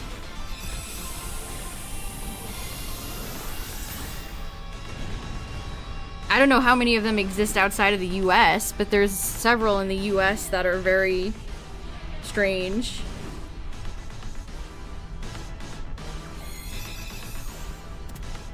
Okay, Tapu Koko. Is it time? Would you like to think- have you thought about my proposal some more? No. No. No. No. Apple Coco drives a hard bargain. Does not want to accept my proposal to be shiny number 830. You hate to see it.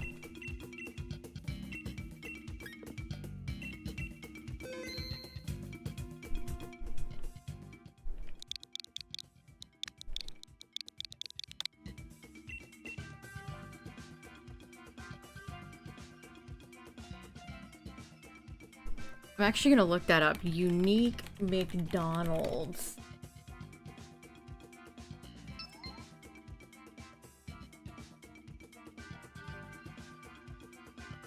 Yeah, the oldest McDonald's that's still running is in Downey, California, and it looks very, very retro. It looks like when McDonald's, you know, first existed. It's the oldest surviving McDonald's location in the world. It doesn't have a drive-thru.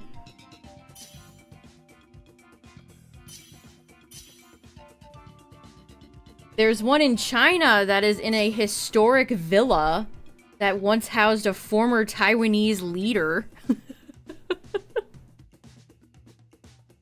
Haven't been in the mood to join Dynamax lately? Don't worry about it. I get it.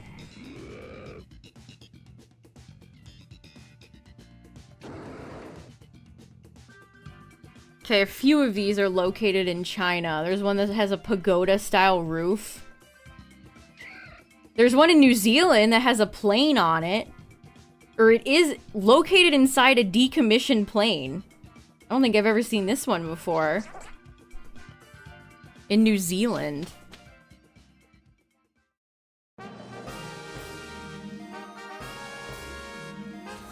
Another...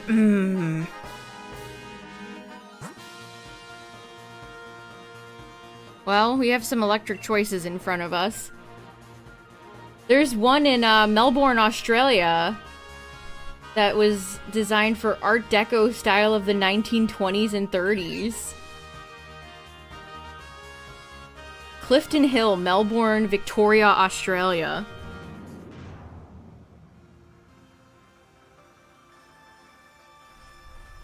Rock and Roll McDonald's in Chicago.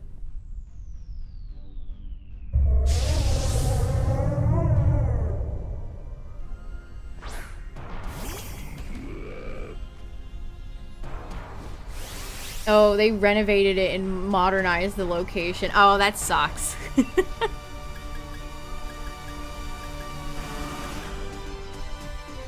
Wow, I got nothing against this.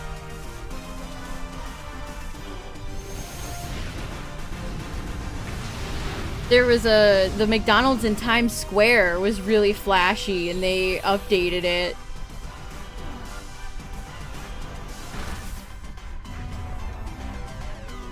Or maybe it's in a different location. Oh yeah, did you know about this one, chat? There's one in Sedona, Arizona that has, instead of the yellow arches, it's turquoise blue. It was built in 1993, so it's as old as I am. The McDonald's M is just blue. It looks like a alternate universe. It's very bizarre. Oh, that's a good question, Cat. That was the best Toys R Us in the whole world. I mourn that every day. That was such a cool toy store.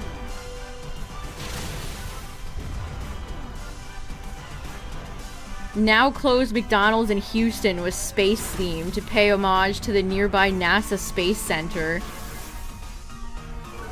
Oh, Ronald and Grimace, they were all wearing astronaut costumes. No, that's so fun.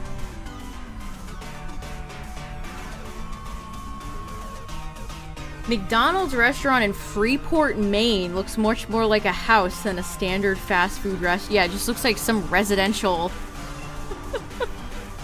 Yeah, it's a shiny McDonald's, Midnight, you're right. The one in Arizona is shiny.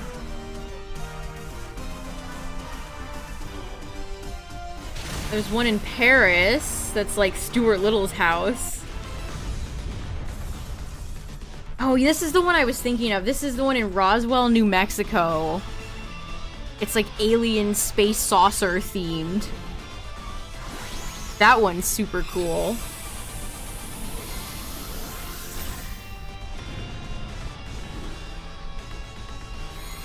There's a neat one in Norway that took over an old bank building. One in Brazil with giant fries attached to the building. They really have locations everywhere, don't they?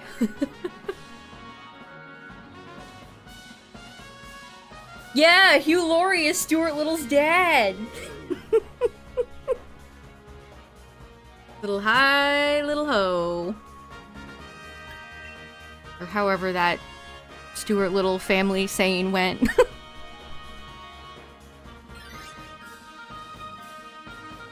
I love the Stuart Little movies when I was a kid.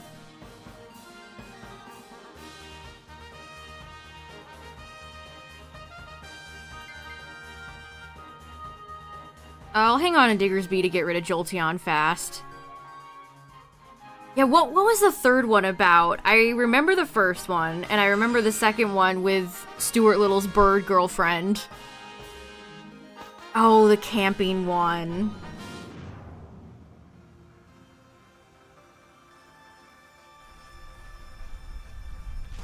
And Nathan Lane was, what was the cat's name? Snowbell?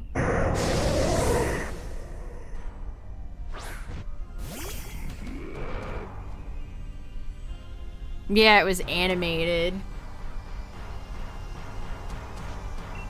Can he talk to any animal? I think so.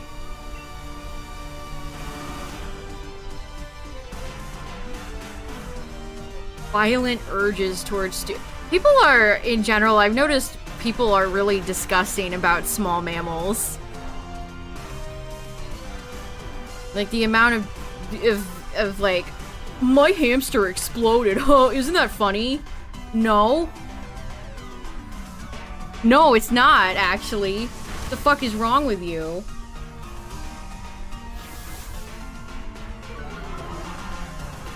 They're still living, breathing creatures, even if they're small.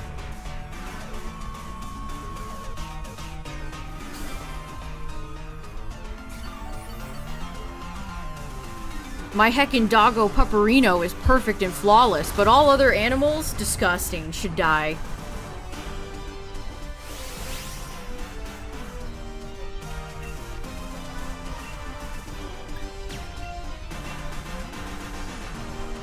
What's up, Cell? Yeah, it's just something I've noticed over the years, how weird, how nonchalant people are about harm befalling small mammals, and it's like, wow, bro, you're so cool. You're so edgy.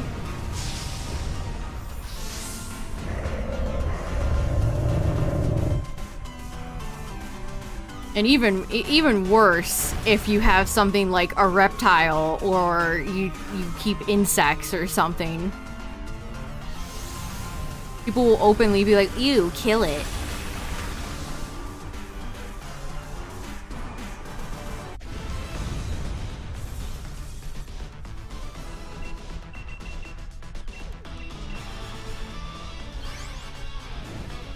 That's a red flag, chat. Remember this always. People that treat animals like that, no matter if they're mice or whatever, red flag. Something ain't right. Something not right. Red flag.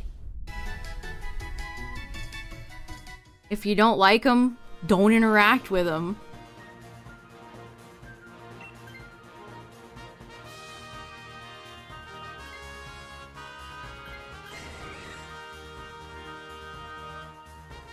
I don't know why so many people feel the need to comment on everything. Like, if somebody has a pet spider and you don't like spiders, you just keep on scrolling, man. It's not a big deal. Nobody's forcing that upon you.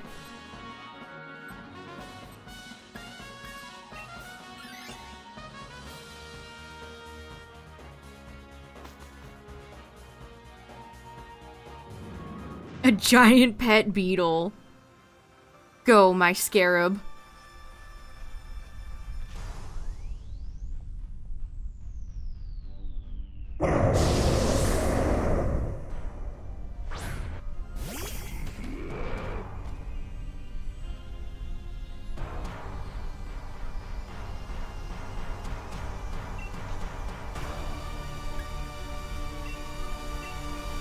Mosquitoes?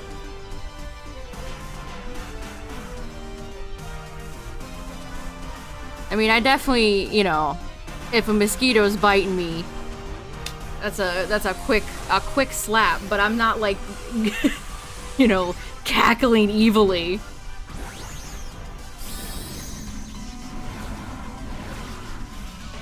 What's up, Poke Guy?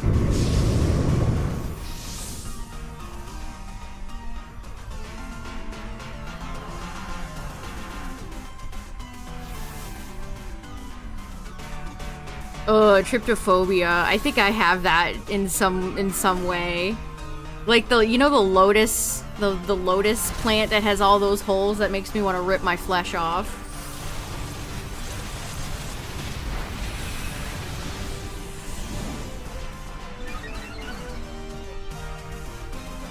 I don't know. It's just alarming how many people lack basic empathy. Just for everything in general. Just wild. Yeah, Cacturn, everybody has something that they don't like. I don't like fabric being scratched. That's my equivalent to nails on a chalkboard. I don't like fabric getting scratched. I hated it ever since I was a child. Like a cotton chair or something, somebody scratching it makes me want to, like, I don't know what it makes me want to do, and I hate it. I don't like it.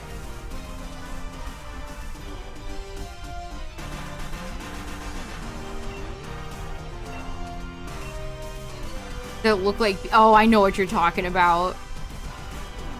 Man, styrofoam. Every time I get shipped a package and there's styrofoam in there, I'm like, why have you forsaken me? It makes such a mess, too. Like, I was storing something the other day that came in styrofoam packaging to put it away, and I accidentally broke some of it off, and the styrofoam pieces went everywhere. It's like shipping something with packing peanuts. It's like, you're evil. Please, there must be another way.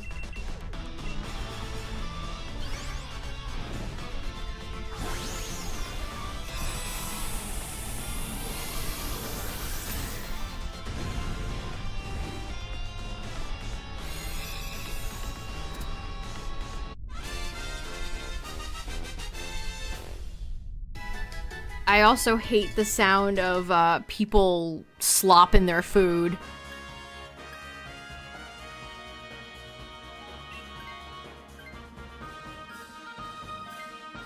People slurping or like loudly chewing gum, it just drives me insane.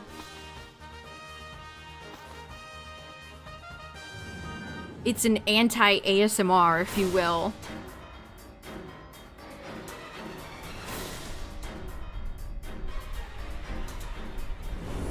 Man, nobody wants to see you again, Kyogre. I know I don't. I have a fracture. We're in trouble.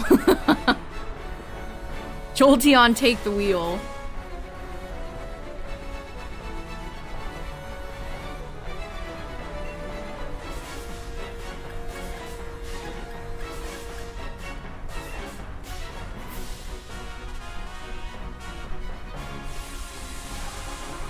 I hate when ASMR artists do that, like, I don't even know how to describe it. There's a certain mouth noise that some of them make, and I hate it.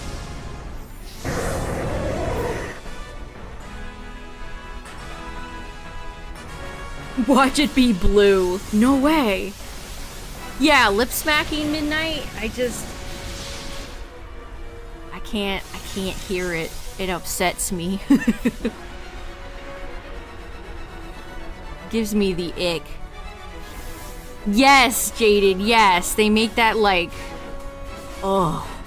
Even the way you're describing it is grossing me out.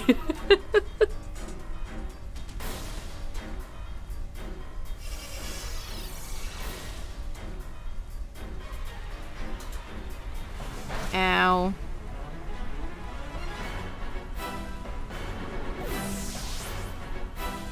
Never in your life sought out an ASMR YouTuber?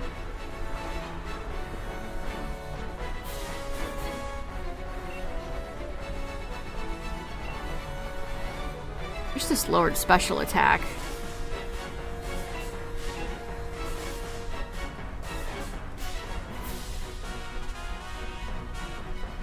You like environmental ambience? Ambience?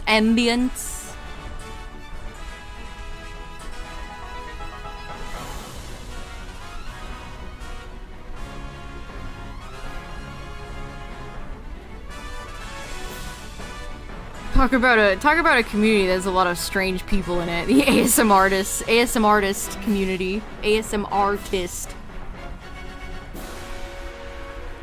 The whispering cringes you out.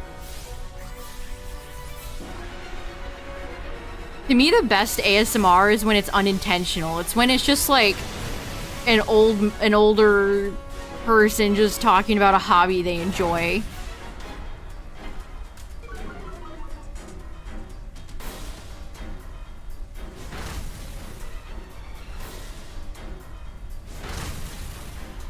Ugh. This spit ASMR is... You couldn't pay me to watch those. You could not pay me.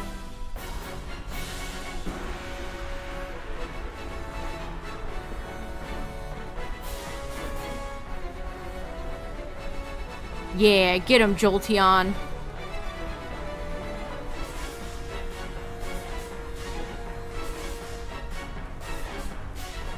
That's referred to as lo-fi ASMR. Which is kind of funny. You know, when ASMR first got popular, everybody was buying these super duper expensive fancy microphones, and now like we're hitting the opposite of the pendulum swing where now people are buying these crappy little rinky-dink microphones purposely to get nice sounding low quality audio. $1. You drive a hard bargain.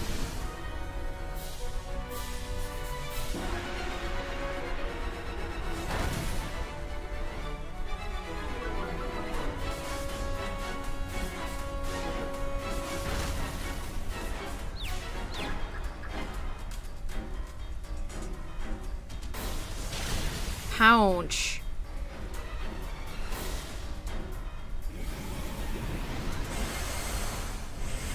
Stop attacking Matang! Yeah, I'm never using that word either, honestly. That is a foul word. Always hated when guys in school would just hack up onto the sidewalk. Disgusting. The 1 HP clutch, let's go. Fracture. You sly dog.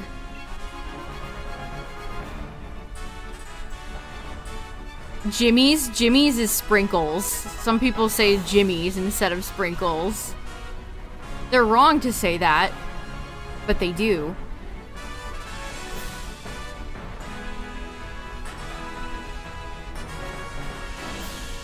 Jimmy's.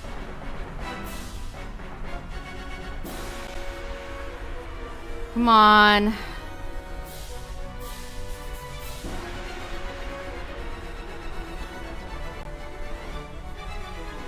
If this times out and Jolteon doesn't go for an attack here, we're dead.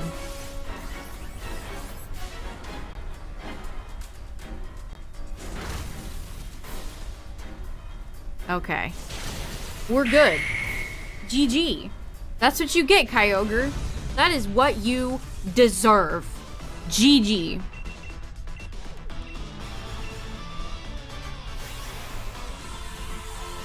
Pop? I've never heard somebody say pop, I don't think. So it's definitely not something you hear on the East Coast.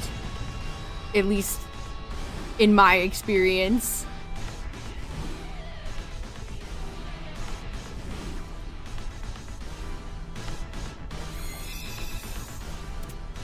Alright, Kyogre. After tormenting us all night, are you gonna be shiny or are you gonna be stinky? No. No. No. You're gonna be stinky.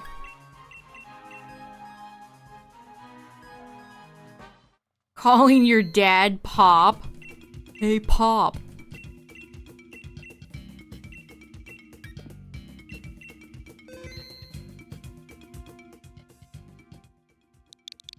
Kyogre is an uh-oh stinky.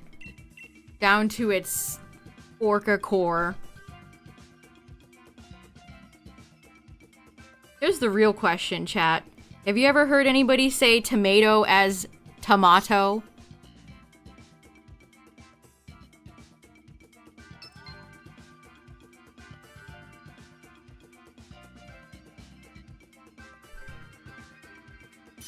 You say that?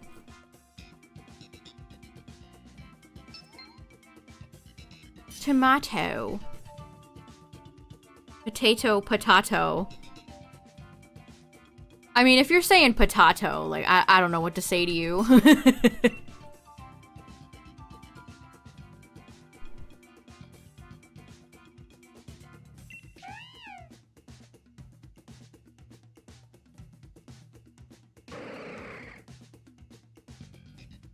Tomato. Tomato. Potato. Potato. Yeah, I guess if you're British. Or a product of a British... not colony. Whatever they're called. No, it couldn't be me. I'm just kidding. Or am I? Okay, well, we have some fire types on the field. Yeah, Commonwealth.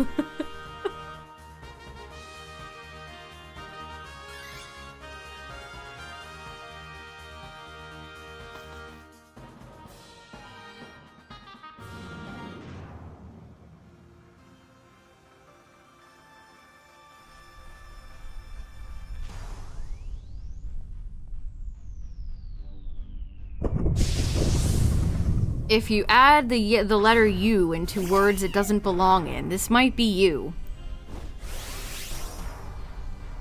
Canada has a lot of British influence too that I never realized until I met a Canadian. Also, ad warning, ads are coming up. We're just gonna be fighting Boldore, so you won't be missing much.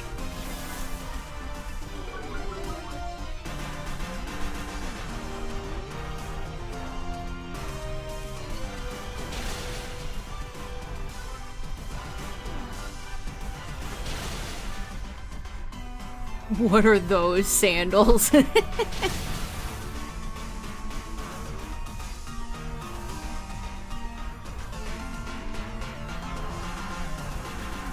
No, don't run. Why do they have that button anyway?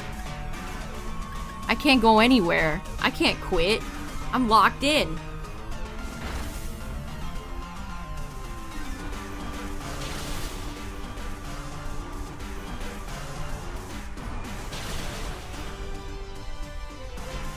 Yeah, the illusion of choice. Pokemon is very good at the illusion of choice.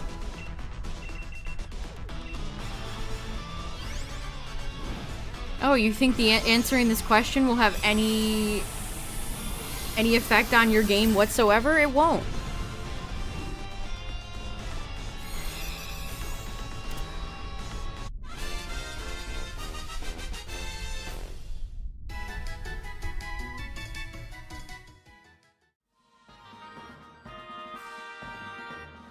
You know, I'm not even sure why they offer the run button. It legitimately is the illusion of choice.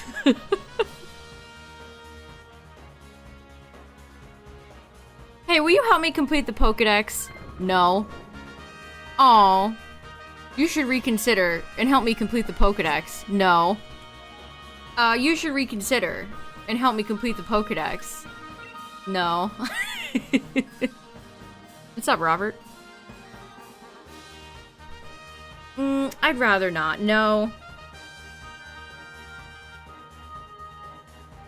Oh wait, you can't say no? They give you the option to say no, but it doesn't really matter and you just ultimately have to say yes?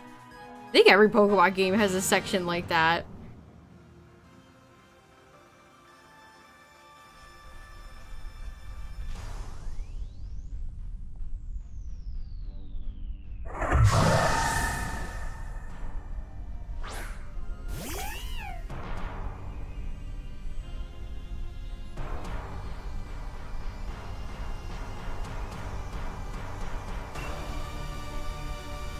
Do you want to have a Pokemon? No.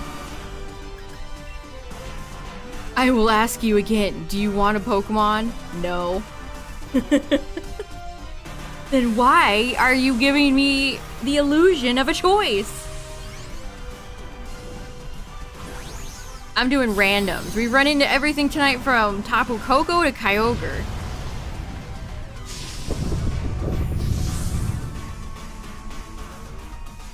The music cuts out for a bit. Well, I'm just gonna join you anyway. What's the point from a gameplay standpoint as to why you put questions in the game like that? I wonder.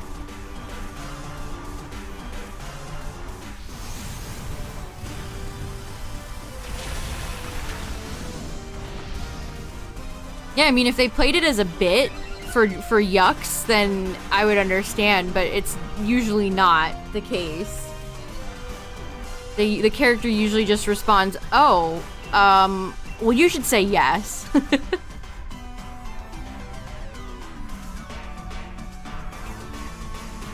See, that's funny. I do think it's funny when some games open up with a yes or no choice. And if you say no, the game just does a fake ending. Like, that Zookosis game was pretty god-awful, but you start off by signing an NDA, and if you don't sign the NDA, you just die. And that's one of the endings. That's officially one of the endings that you can get. Yeah, Aegislash does have a great shiny. Honestly, the whole line does.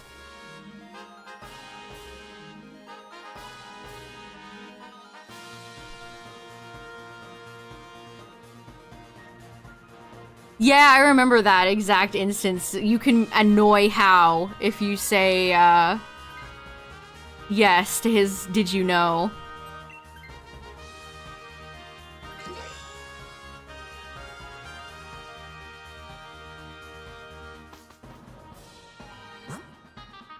Okay, we have a steel type at the end.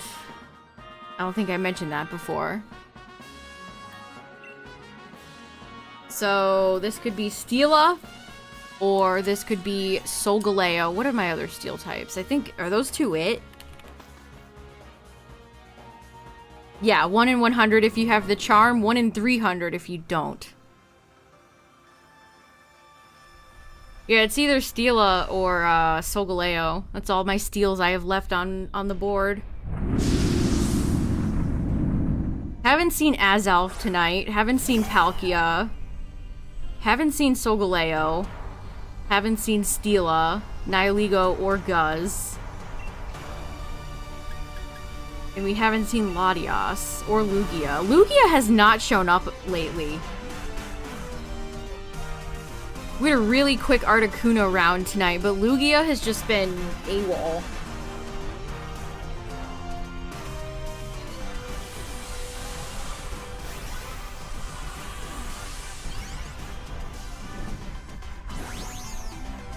Speaking of Game of Thrones, you know that all the talk of that dire wolf?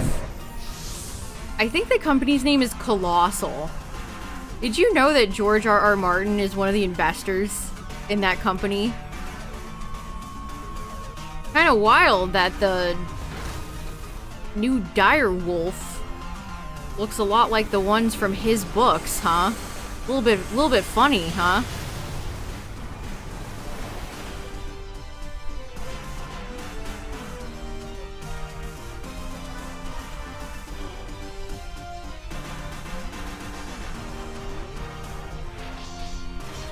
Apparently that company has a lot of other celebrity investors, so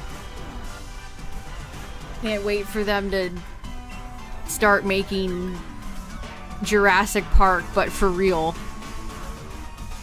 Direwolves are a long extinct wolf type. Subspecies? This is the same company that came out with. What a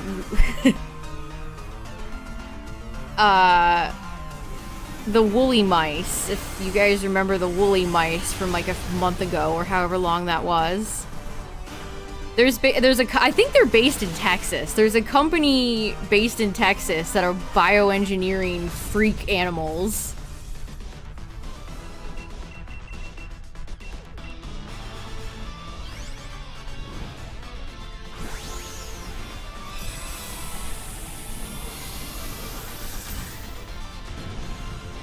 Can you imagine that being your job? Going and making weird freak Jurassic Park animals every day?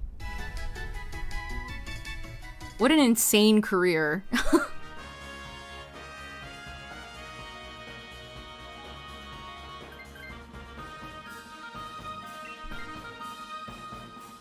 I don't know why we went Senti when I think Flareon's a little bit better, but sure. Flareon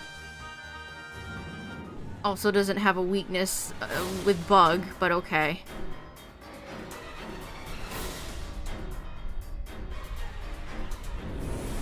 It is Stila.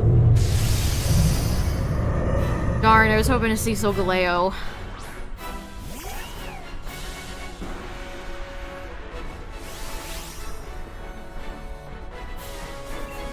Well, darn, my Screech doesn't even help here. I could Screech, but it doesn't matter, really. I mean, it would help Doughblade a little bit. I guess I'll help Doughblade out. Doughblade and myself.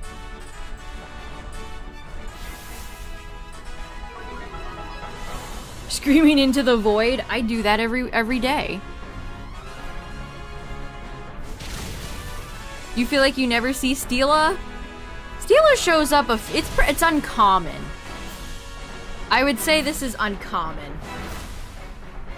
We had a Nihiligo back-to-back yesterday. That was great. Nihiligo and Guz are easy. Celesteela is... I'd say Celesteela is one of the most, if not the most difficult UB.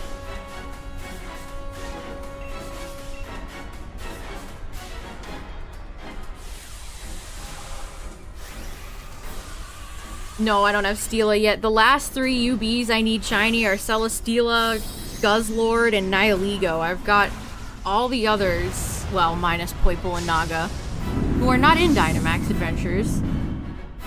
But Buzzwole, Pheromosa, Blacephalon, Stacka, I've gotten all of those.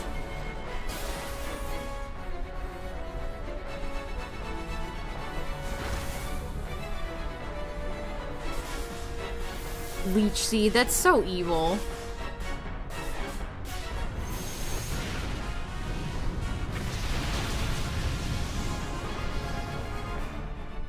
I'll give Senti Scorch this. That's a neat... I like the circles, the spirals. That's neat. I guess they're just circles. Thinking about Poliwhirl.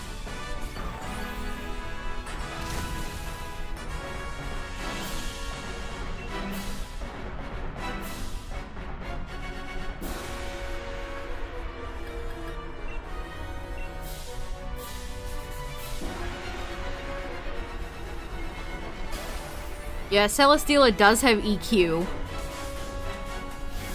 Again, Celesteela is a jack-of-all-trade Pokemon. It's like the Mew of Ultra Beasts. It has access to so many moves that you would not expect a bamboo spaceship to have.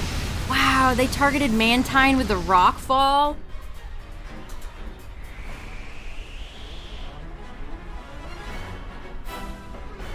That is unlucky. Come on, Lipard, you have to hit. Oh, Beast Boost. Uh-oh, here we go. +1.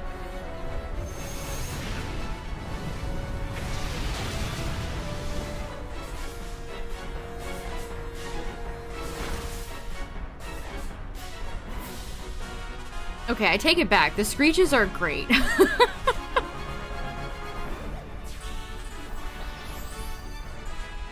Celesteela just... I always think nothing's gonna touch it. Because it's such a bulky, big Pokemon.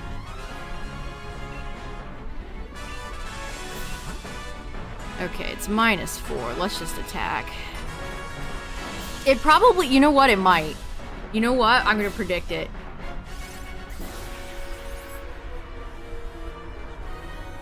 Okay. No, it didn't. Alright, well, this should be GG then. Well, I spoke 1 second too soon. Oh, you made me look- you made a fool out of me, Celesteela. And Lipard is down. Womp womp. Okay, it's +2 now. That's not good. No! You must live, Senti. I love watching Sentiscorch kind of get into position. He's like, okay, we gotta move here, we gotta scrunch a little bit, and that's GG. Nice. Good job, everybody.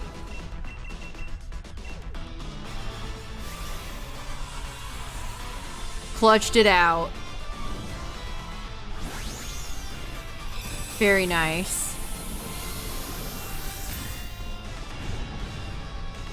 Jeez, the game has been throwing some real big nasties at us tonight. Multiple Kyogres, Zygarde, Celesteela.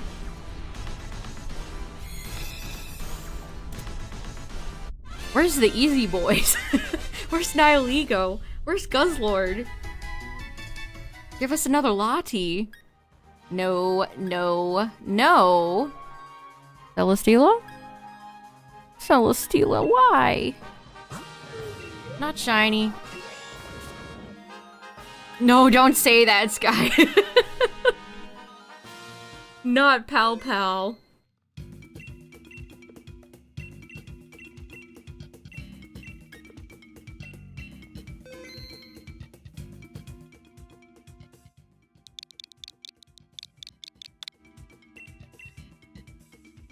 Alright, GG go next.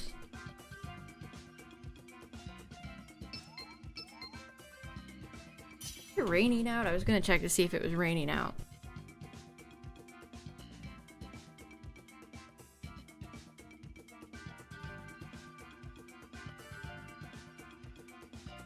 It's not, in fact, raining out. You can't spell Palkia without pal.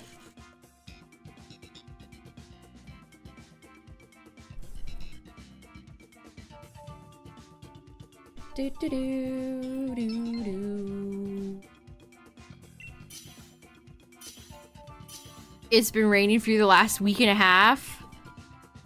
It's been cold but dry here. Okay, we'll take Serena. Queenly Majesty.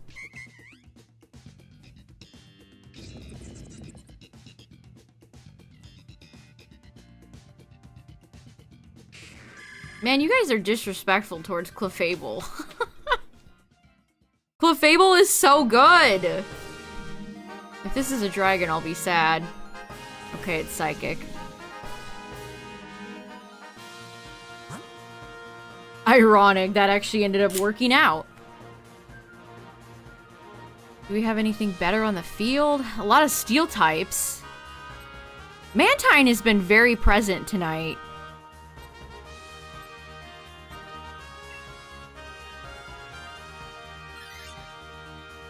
Oh no. We want to fight Swampert? But Durant is bug. What's up, Derek? Did I already say that? I can't remember. What's up again? Yeah, this could be Lugia. The last remaining psychics are Latios, Lugia, Azelf, and Solgaleo. Alright, well, this is my stage. This is Serena's center stage. Sorry, Swampert.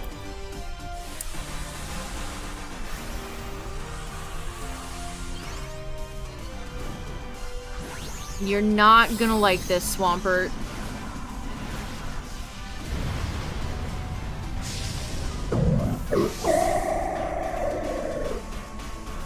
There have been no shinies tonight.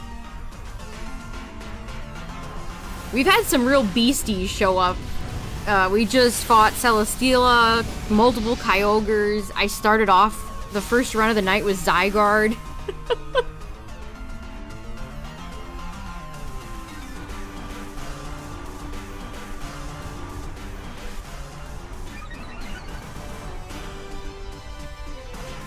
Yeah, Swampert, you know, there's a lot of water ground friends in Dynamax Adventures who don't want to see a leaf in their sight. Seismitoad, Wishcash.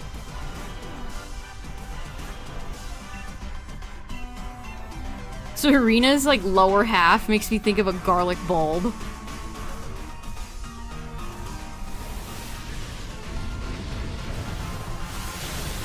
There we go. Sorry, Swampert. I mean, I did a few weeks ago get a shiny Marshtomp, and then I got another shiny Marshtomp, so maybe this is Swampert's time to shine. I know what she's based off of, it just always makes me think of garlic. She looks garlicky.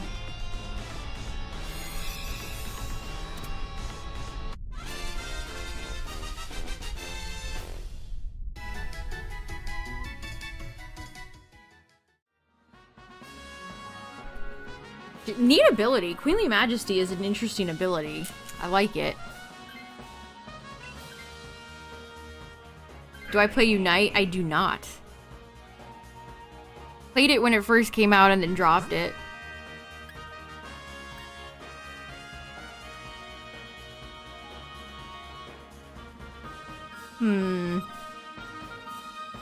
Who's that ghost? Mimikyu? I mean, Mimikyu's not too bad. A roguelike? Roguelikes are the hot new trend. Everybody's gotta have a roguelike.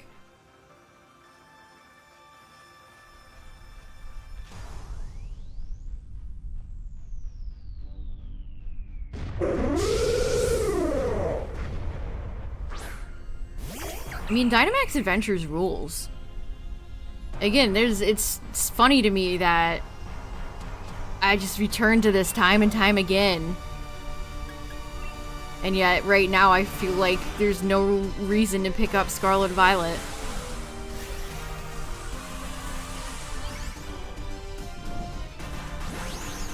Yeah, I wasn't kidding about the roguelike stuff. That's a big trend. We should have had a leg. She should have had a leg off with Grimmsnarl. They should have been sworn enemies. Who has the better legs, Serena or Grimmsnarl?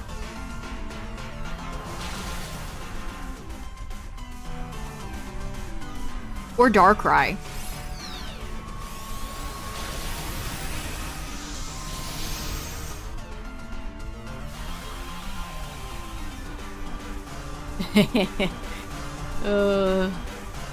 I can't wait for them to officially reveal that.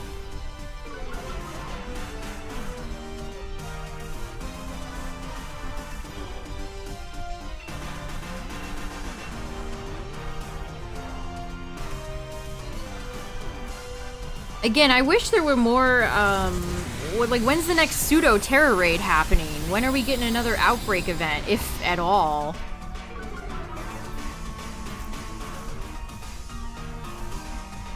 Just don't really have a reason to again, I still need a few shinies from Scarlet and Violet, but they're all locked behind very rare outbreaks. And I just have not been in the mood to sit here and outbreak reset for however long it takes.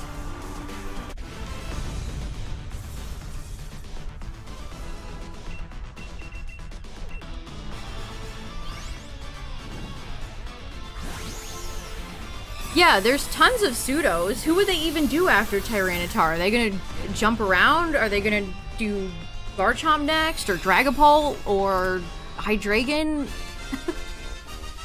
Why don't they tell us? Why can't we get concrete dates?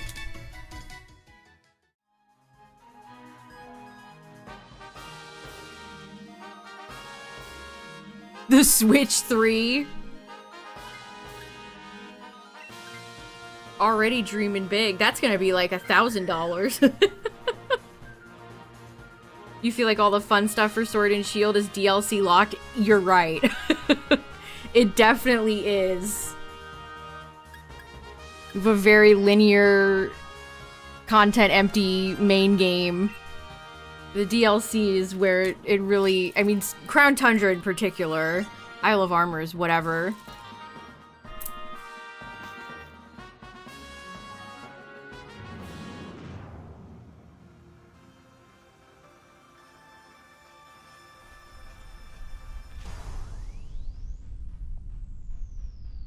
Yeah, it's just gonna have a better... Well, we'll see if it'll have a better frame rate.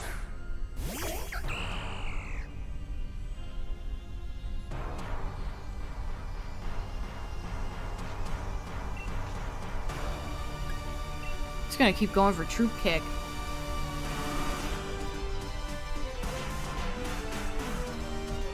The same price of the Switch 2. Funny joke.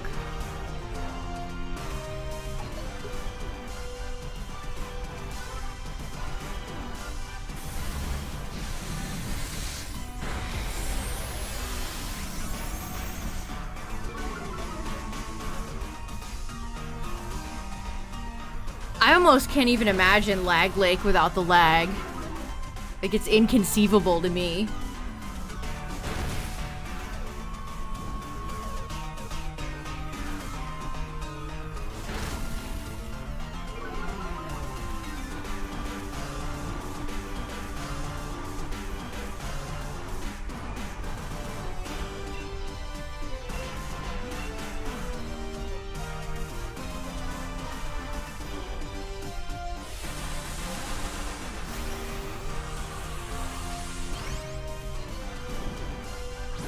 You've seen rumors about Nintendo being in full panic mode about the response to the price. They should be.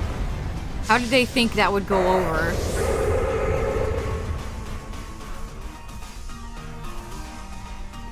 Is nobody at Nintendo of America telling them... are they just telling them what they want to hear?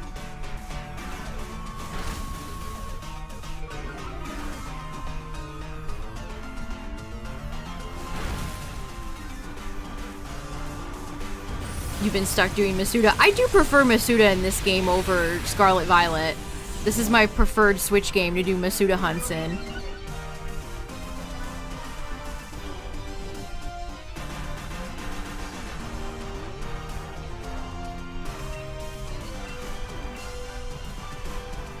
Lower it to 70 and call it a day.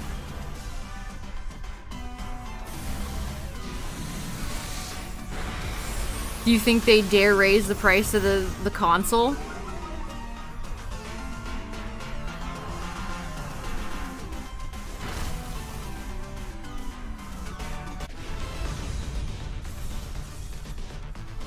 Rookity and Magikarp, nice.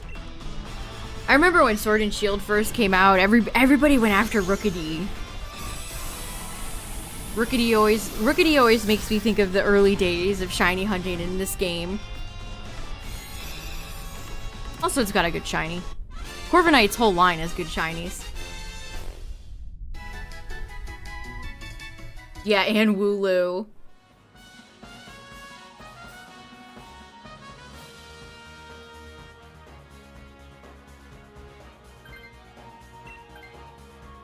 Alright, Mimikyu's great.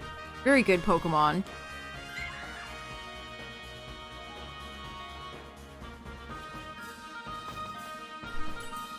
The welcome, it's $10. They want you to pay $10 for welcome tour. Too bad Double isn't as good as Wooloo. I don't know why they're so incapable of making the early game normal Pokemon evolution actually fun and interesting. I don't know why they're so insistent on making them lame and bad.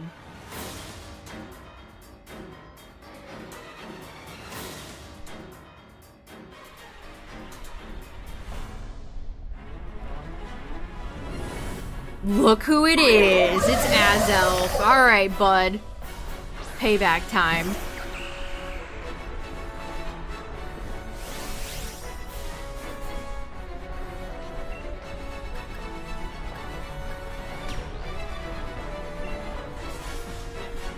I'm not taking that. I just like autopiloted that for a second.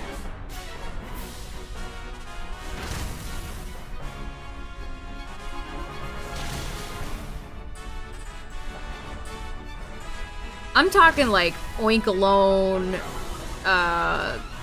you know. I mean, I don't really like Linoon. Original Hoenn Linoon, I like Zigzagoon. I do like Obstagoon though, but that's a Galarian form. We got Greedent and we got Dubwool.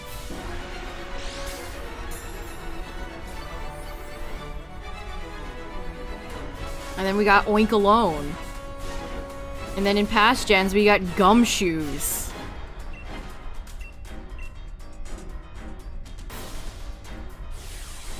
And Diggersby before that. And then Watchhog. Babarrel. Etc., etc.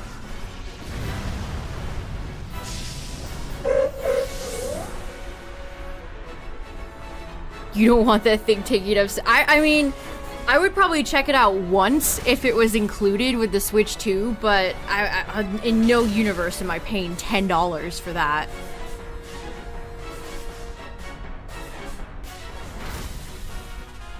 I think that rubbed people the wrong way very much. I have not seen a single soul argue that it shouldn't be free.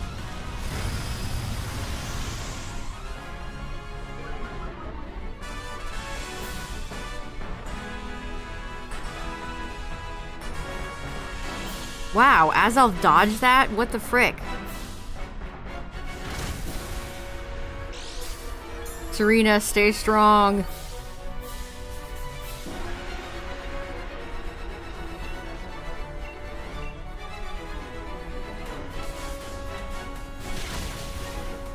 I mean, if we're talking, like, I feel like Wii Sports was far more fun and interesting than Welcome Tour. GG. GG's, good round. Yeah, the only people who are gonna buy Welcome Tour are reviewers or streamers. Exactly.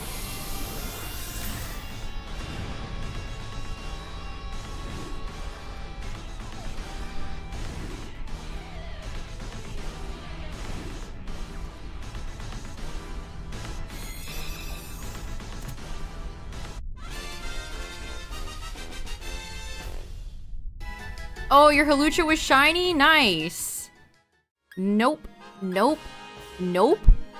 Azelf, you're the only one left, my friend. Mesprit and Uxie, they're gone. You're the only one left. Yeah, Welcome Tour is gonna be $10.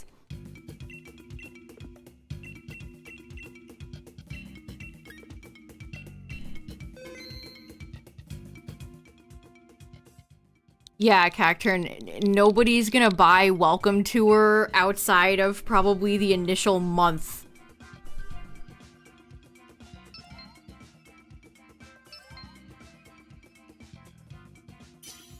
It's not the type of game you're going to go in and purchase later. You either buy it when you get your Switch 2 or you don't. Also, this is likely the last round.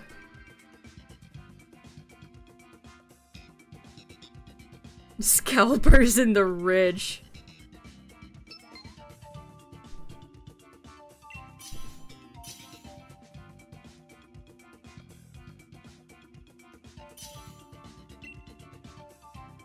There's just not enough on offer to entice me to want to buy a Switch 2 yet. There's just not.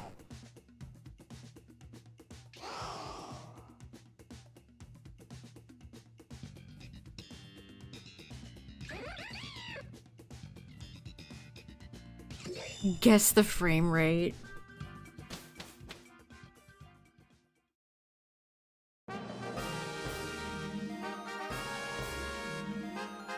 Alright, we got another psychic.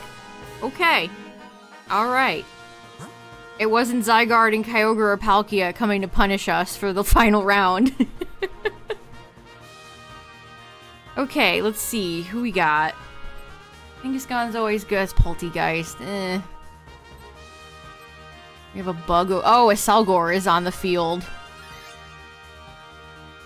Our boy Selgor is in play.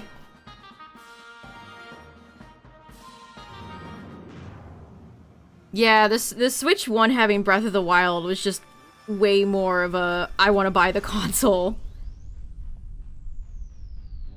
than Mario Kart World.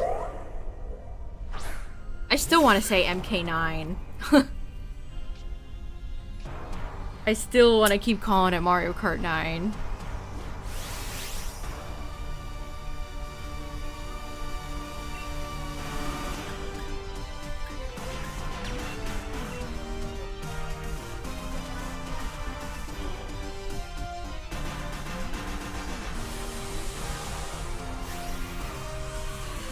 Yeah, there are a few Switch 1 titles that are not compatible, but they're very, like 90% of them are.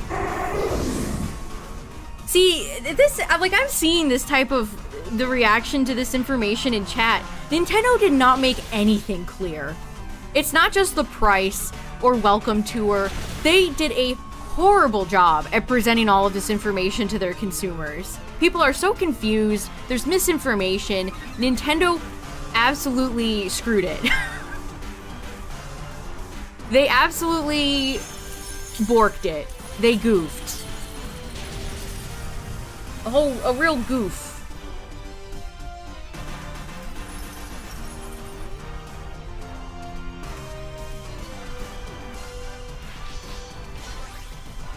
If you buy the physical version of Breath of the Wild for the Switch 2, that's... I think it's $70. It doesn't include the DLC. Just an insane decision. Why would they do that? Yeah, Nintendo really got punished for waiting. Honestly, the Switch 2 should have come out last year, and they're paying the price for it now. Yeah, is the Switch 2 edition of Breath of the Wild $80? Is it? That's robbery, man. Who do they think they are?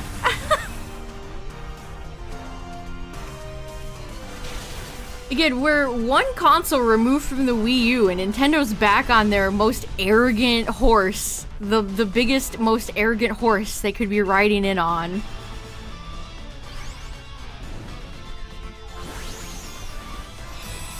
You have recent... Chat's been all about peanut butter tonight.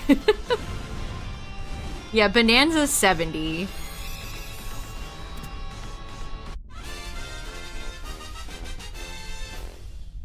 Yeah, the $70 and $80 thing is confusing too. And then people were passing around that there were $90 physical games. It's just... It's a real mess.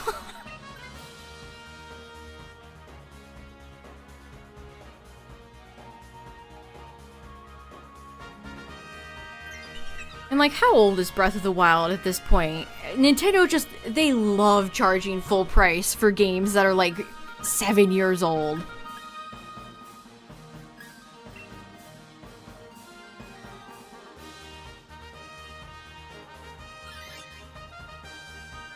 I mean, I don't blame anybody for the $90 stuff because it's Nintendo's fault. They should have had a webpage that clearly, I mean, they should have talked about pricing in the Direct. They didn't because they know people would be mad. But they should have had a website that clearly laid out all the prices, all the differences in the physical, you know, you get the upgrade version for the Switch 2. This all should have been clearly presented, and they just did not do that.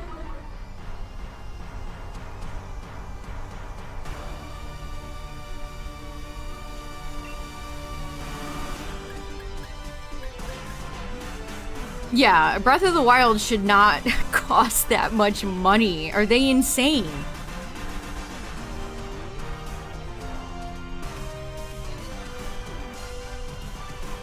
I mean, yeah, Breath of the Wild rules. Love that game. It's a great game. But I play Breath of the Wild on my Wii U. I don't even get a free upgrade. You think if I email Miyamoto, if I write him a letter, dearest Miyamoto, I have the Wii U version.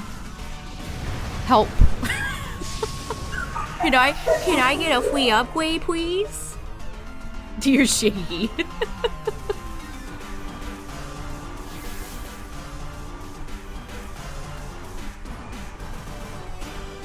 Simple and clean, like the way Poltergeist is making us feel tonight.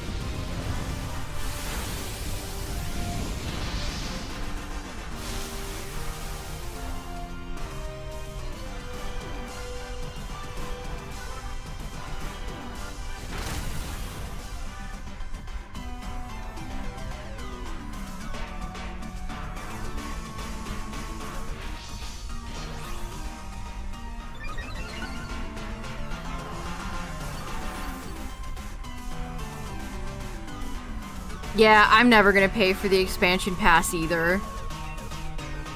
I mean, it's cool for people to experience Gale of Darkness and Pokemon Coliseum for the first time, if you have that.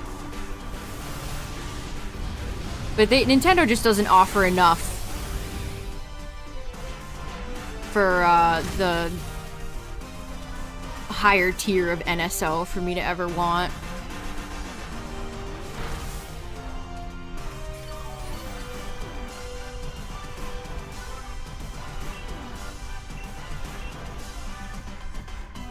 A regular maca? I do not.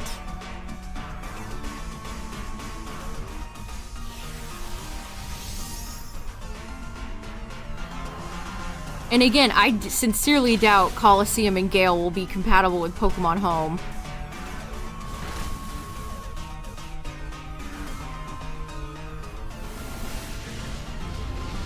Because Pokemon Stadium 1 and 2 aren't.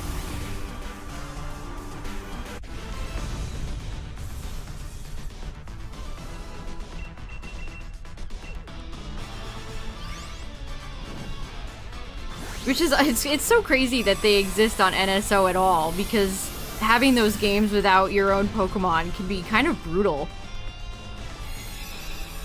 Stadium 1 and 2 with just rental Pokemon are difficult games, especially if you don't know the better rentals.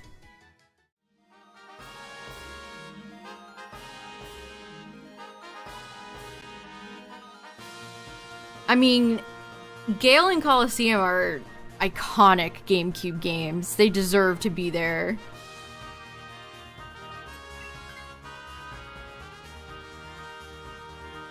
But yeah, I was kind of surprised to see him as well. Yeah, I hate Home. Home should be bundled in with your NSO subscription. Why it's not, I'll never understand.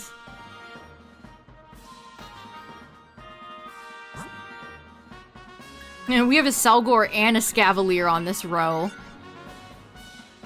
The Gen 5 boys, they're here.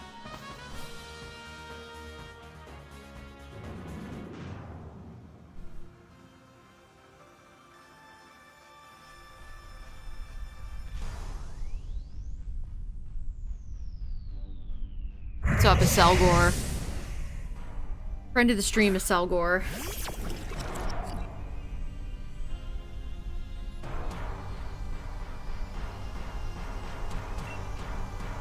Yeah, it'll be really nice when Furfrou is widely available in PLZA.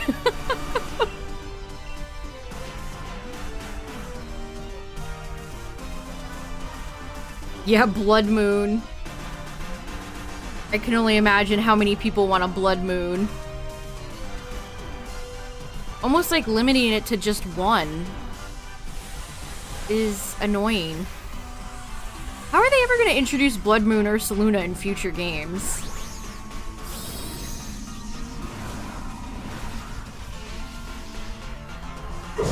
They should just have a random Blood Moon Ursaluna as a boss in an alleyway in PLZA. I don't care if it doesn't make sense. Just have a big scary bear in an alleyway. And he respawns. He respawns like every other day or something like that. So you're not just locked into getting one. Primal Furfrou, now we're talking.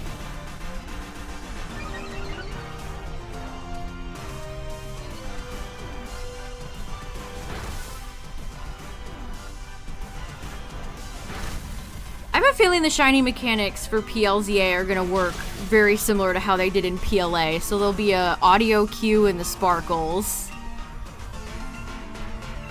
The zones are so much smaller than the spread out map of PLA though, so I wonder if it's gonna be easier to spot the shinies.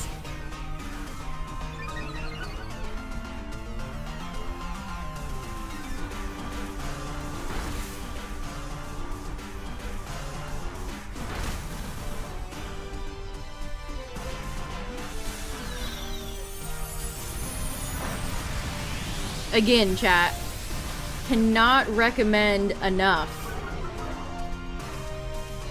If you ever need an annoying legendary or a trade exclusive, gen yourself one.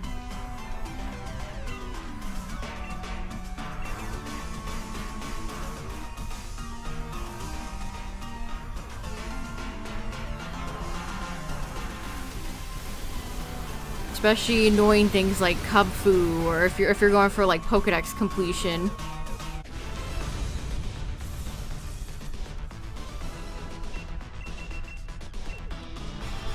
Yeah, we haven't seen any official footage of alphas coming back. Yeah, getting the shiny alpha Pokemon in PLA was the best shiny hunting experience for me in that game.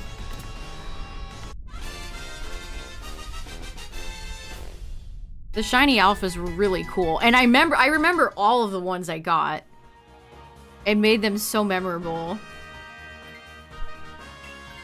Got an shiny alpha Psyduck, shiny alpha Pikachu, shiny alpha Cleffa. I had so many good ones.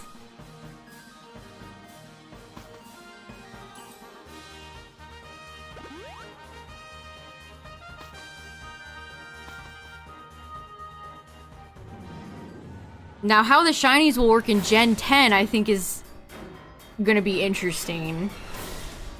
Are they gonna stick with the no sparkles? Oh, hey, it's Latios. Okay. Are they gonna stick with the no sparkles, no audio cue in Gen 10? I don't think they will. I think enough people have voiced displeasure with it that they're gonna change it.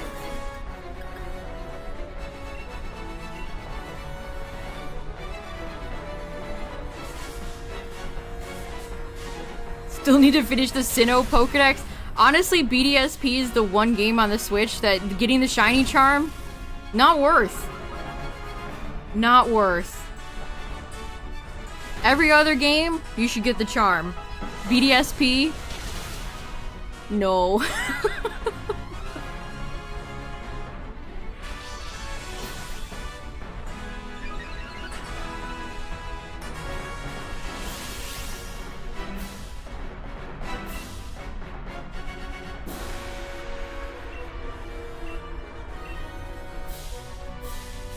Never give BDSP more attention.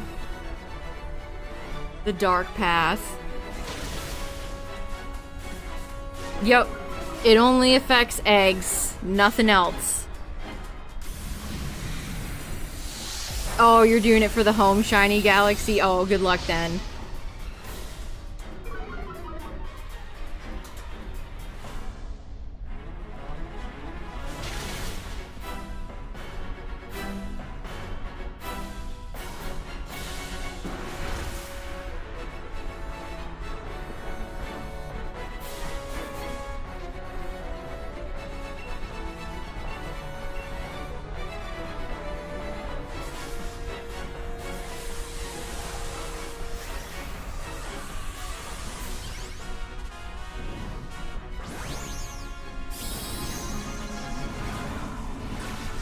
If BDSP is so funny, they were so strict about keeping everything the way it was in Diamond and Pearl, but then they're like, well, we're gonna add in the shiny charm because modern games have the shiny charm.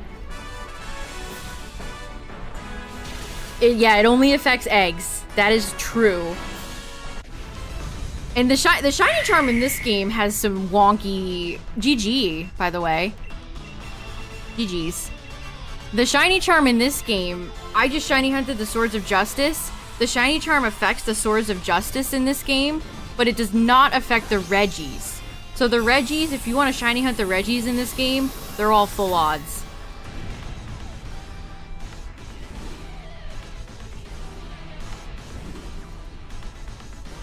So there's been a few Pokemon games on the Switch where the shiny charm is just strange.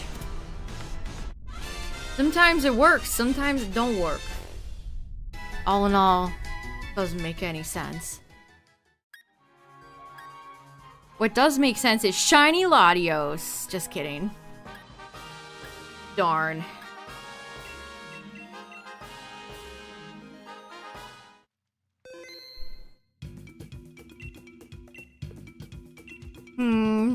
Should we do one more, chat? Or am I tempting fate? What do we think?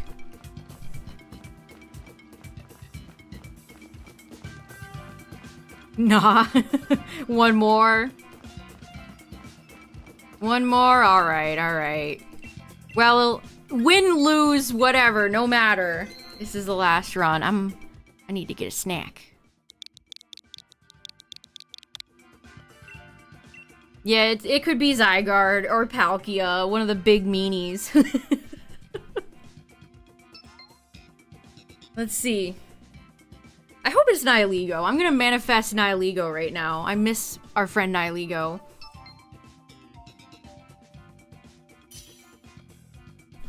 Manifesting Nihilego right now.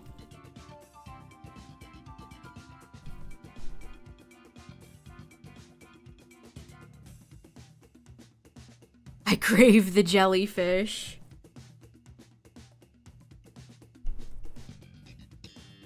The children yearn for the jellyfish.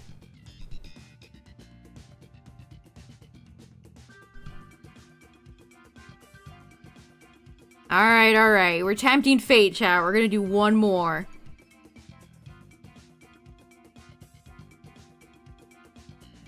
And then honestly, this weekend, probably more Dynamax adventures. Now that I've finished Virizion, and again, Scarlet Violet is just not calling to me right now. Maybe I'll do a Masuda hunt. We'll do one Dynamax stream and one Masuda hunt this weekend. I don't know who I want to Masuda hunt, though. Have to think about it. Alright. Let's see.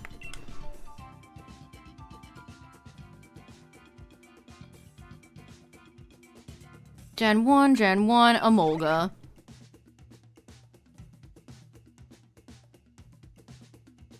Did Vaporeon need to have Weather Ball? I don't know if Weather Ball particularly helps it. I feel like Weather Ball makes more sense on, like, Frostmoth. Where's Acid Armor? I think of that as Vaporeon's signature move.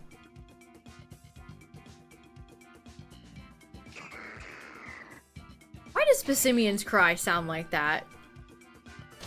It kind of reminds me of Maractus's cry. It sounds like a cactus, but it's a lemur monkey football player. Articuno. Okay. Interesting. I was not predicting a Kuno finale. I still want to say, like, oh, it could be Kyurem. But I got Kyurem. Articuno is the only one left. There's not a lot of ice legendaries. I mean, we got a few more in Gen 8 and 9. But still, even with Glastier and Pow, not a lot. Yeah, the Kyurem sitting cutie is so funny. He's so dumpy looking. I love Kyurem. What a guy.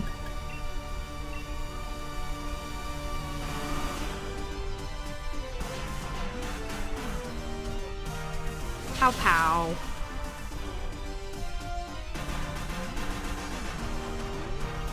You know, I can't wait to shiny hunt Qianpao.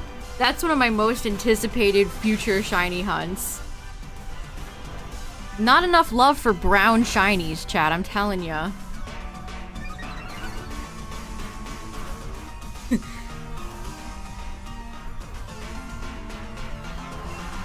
He's a distinguished gentleman.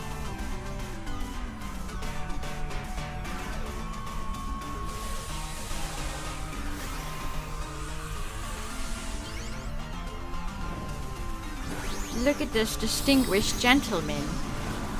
Look at this big ant. Durant, they gotta do something for you someday, bud. You deserve big ant. Evolution, form, something.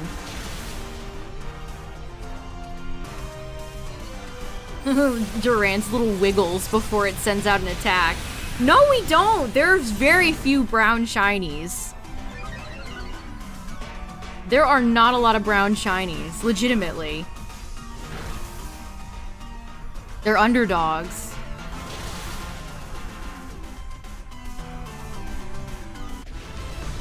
I like chocolate milk Qianpao. Yeah, everybody's gonna do Chi-Yu first.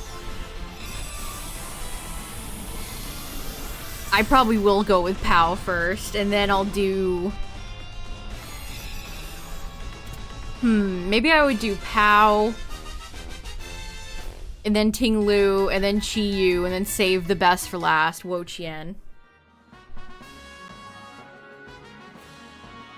Anytime Chi-Yu is brought up, everybody in chat is like, yeah, Chi-Yu! Everybody gasses up Chi-Yu. It always makes me smile. That little fish has many fans.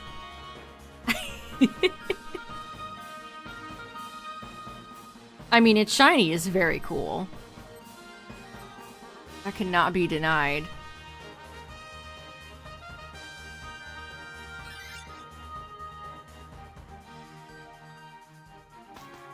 I don't know who that rock Pokemon is, but I will miss you. The Azula of Firefish.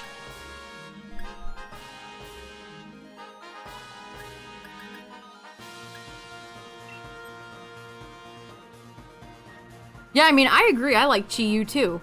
Don't take this as I don't like Chi-Yu. It's just literally any time Chi-Yu is brought up, everybody in chat starts going off about how much they love Chi-Yu. It's just funny. Chi-Yu's strongest warriors. I like all 4 of the Ruinous Quartet. I think they're very cool Pokemon. And they have very interesting lore too. If there were any Pokemon I'd like to see them make a modern movie about, it would be the Ruinous Quartet.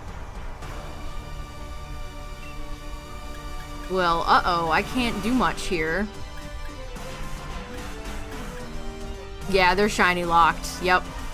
Scarlet and Violet has a boatload of shiny locks. Koraidon, Miraidon, Walking Wake, Iron Leaves, Boulder.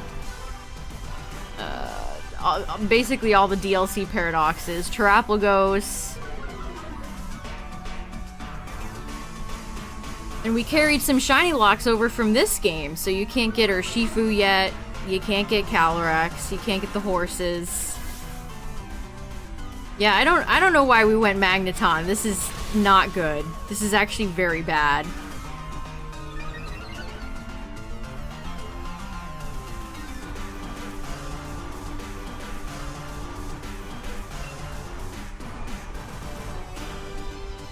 Maybe this is why we shouldn't do Dynamax Adventures late. This late. People turn their brains off.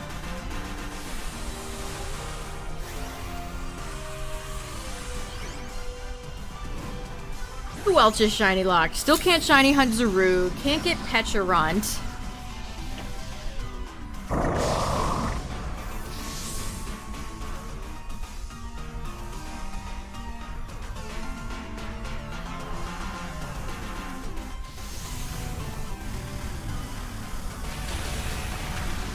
You have a whole list.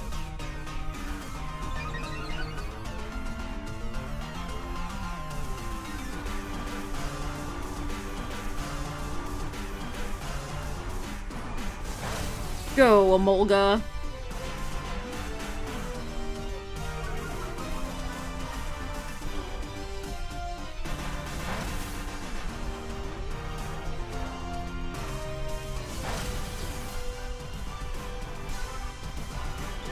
English does not count. Oh my god.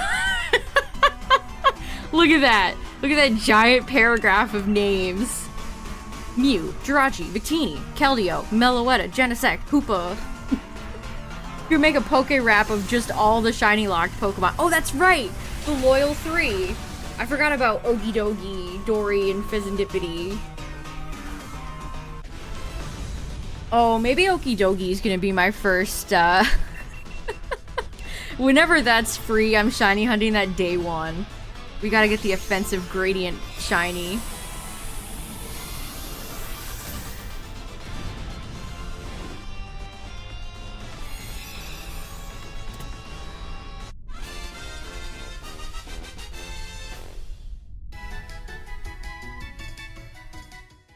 It is frustrating. It's definitely frustrating.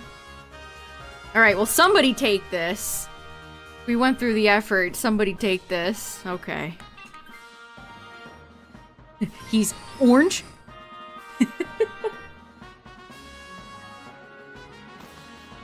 Yeah, the Galarian birds.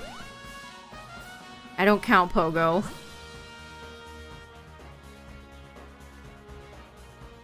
Lopunny, Flygon.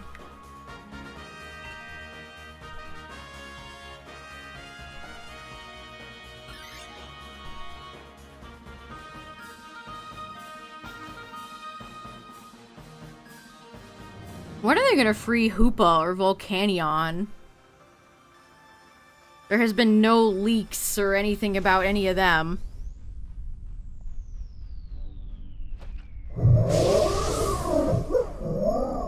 Wow, wow, wow, wow.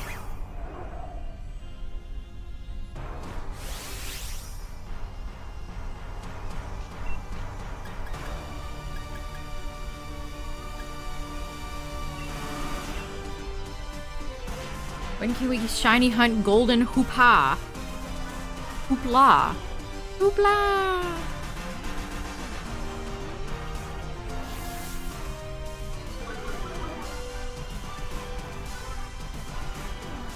No, I know what you said, Justin. I said that just in case somebody was gonna be like, well, actually, you can shiny hunt them in Pogo. I said that to cover myself. Hoopa University. Let's all apply to Hoopa University. Hoopa U, they call it.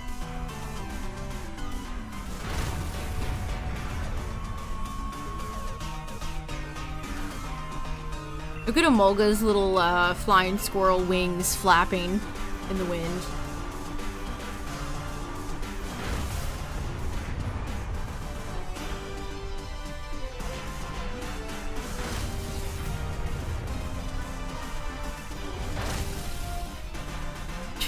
That Durant would be 5,000 times dead. If Lopunny punted that thing across the entire... She could have punted that thing to the next region. Punted it to Hoenn.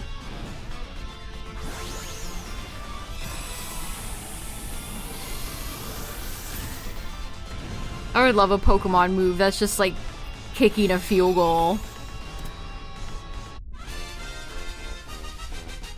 I mean, I guess Cinderace has a sort of, kind of move like that.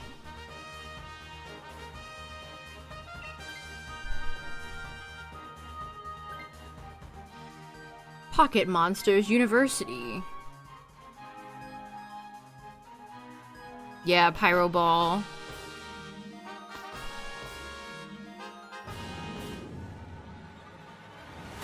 Alright. Who is this? Final friend of the night. Just kidding, it's Articuno. I forgot briefly for 1 second. It's late.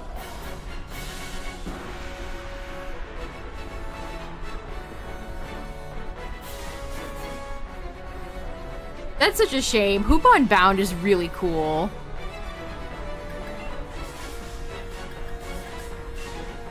I quite enjoy Hoopa.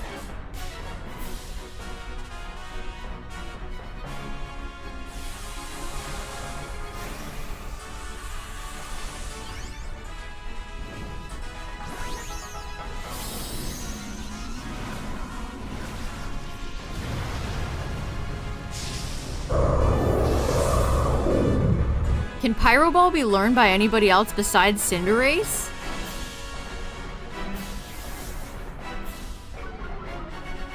Pyro Ball. Yeah, it's just Cindy for now.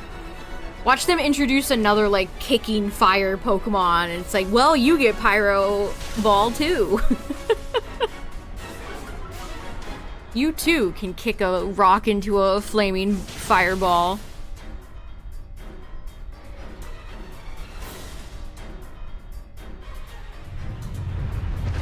Go, Cradily.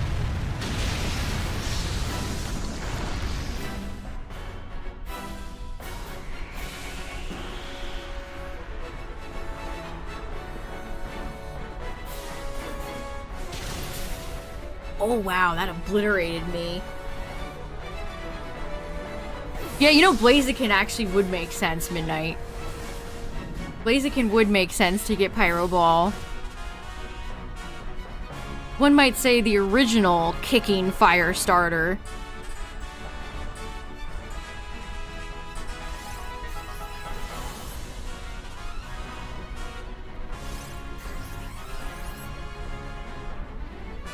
Hooray! That doesn't help us.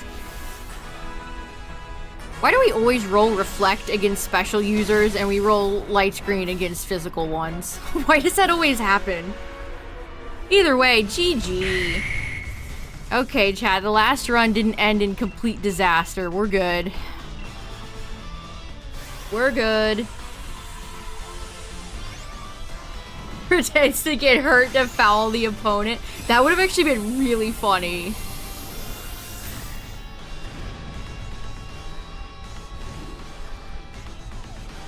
They could make a basketball Pokemon and have the same thing.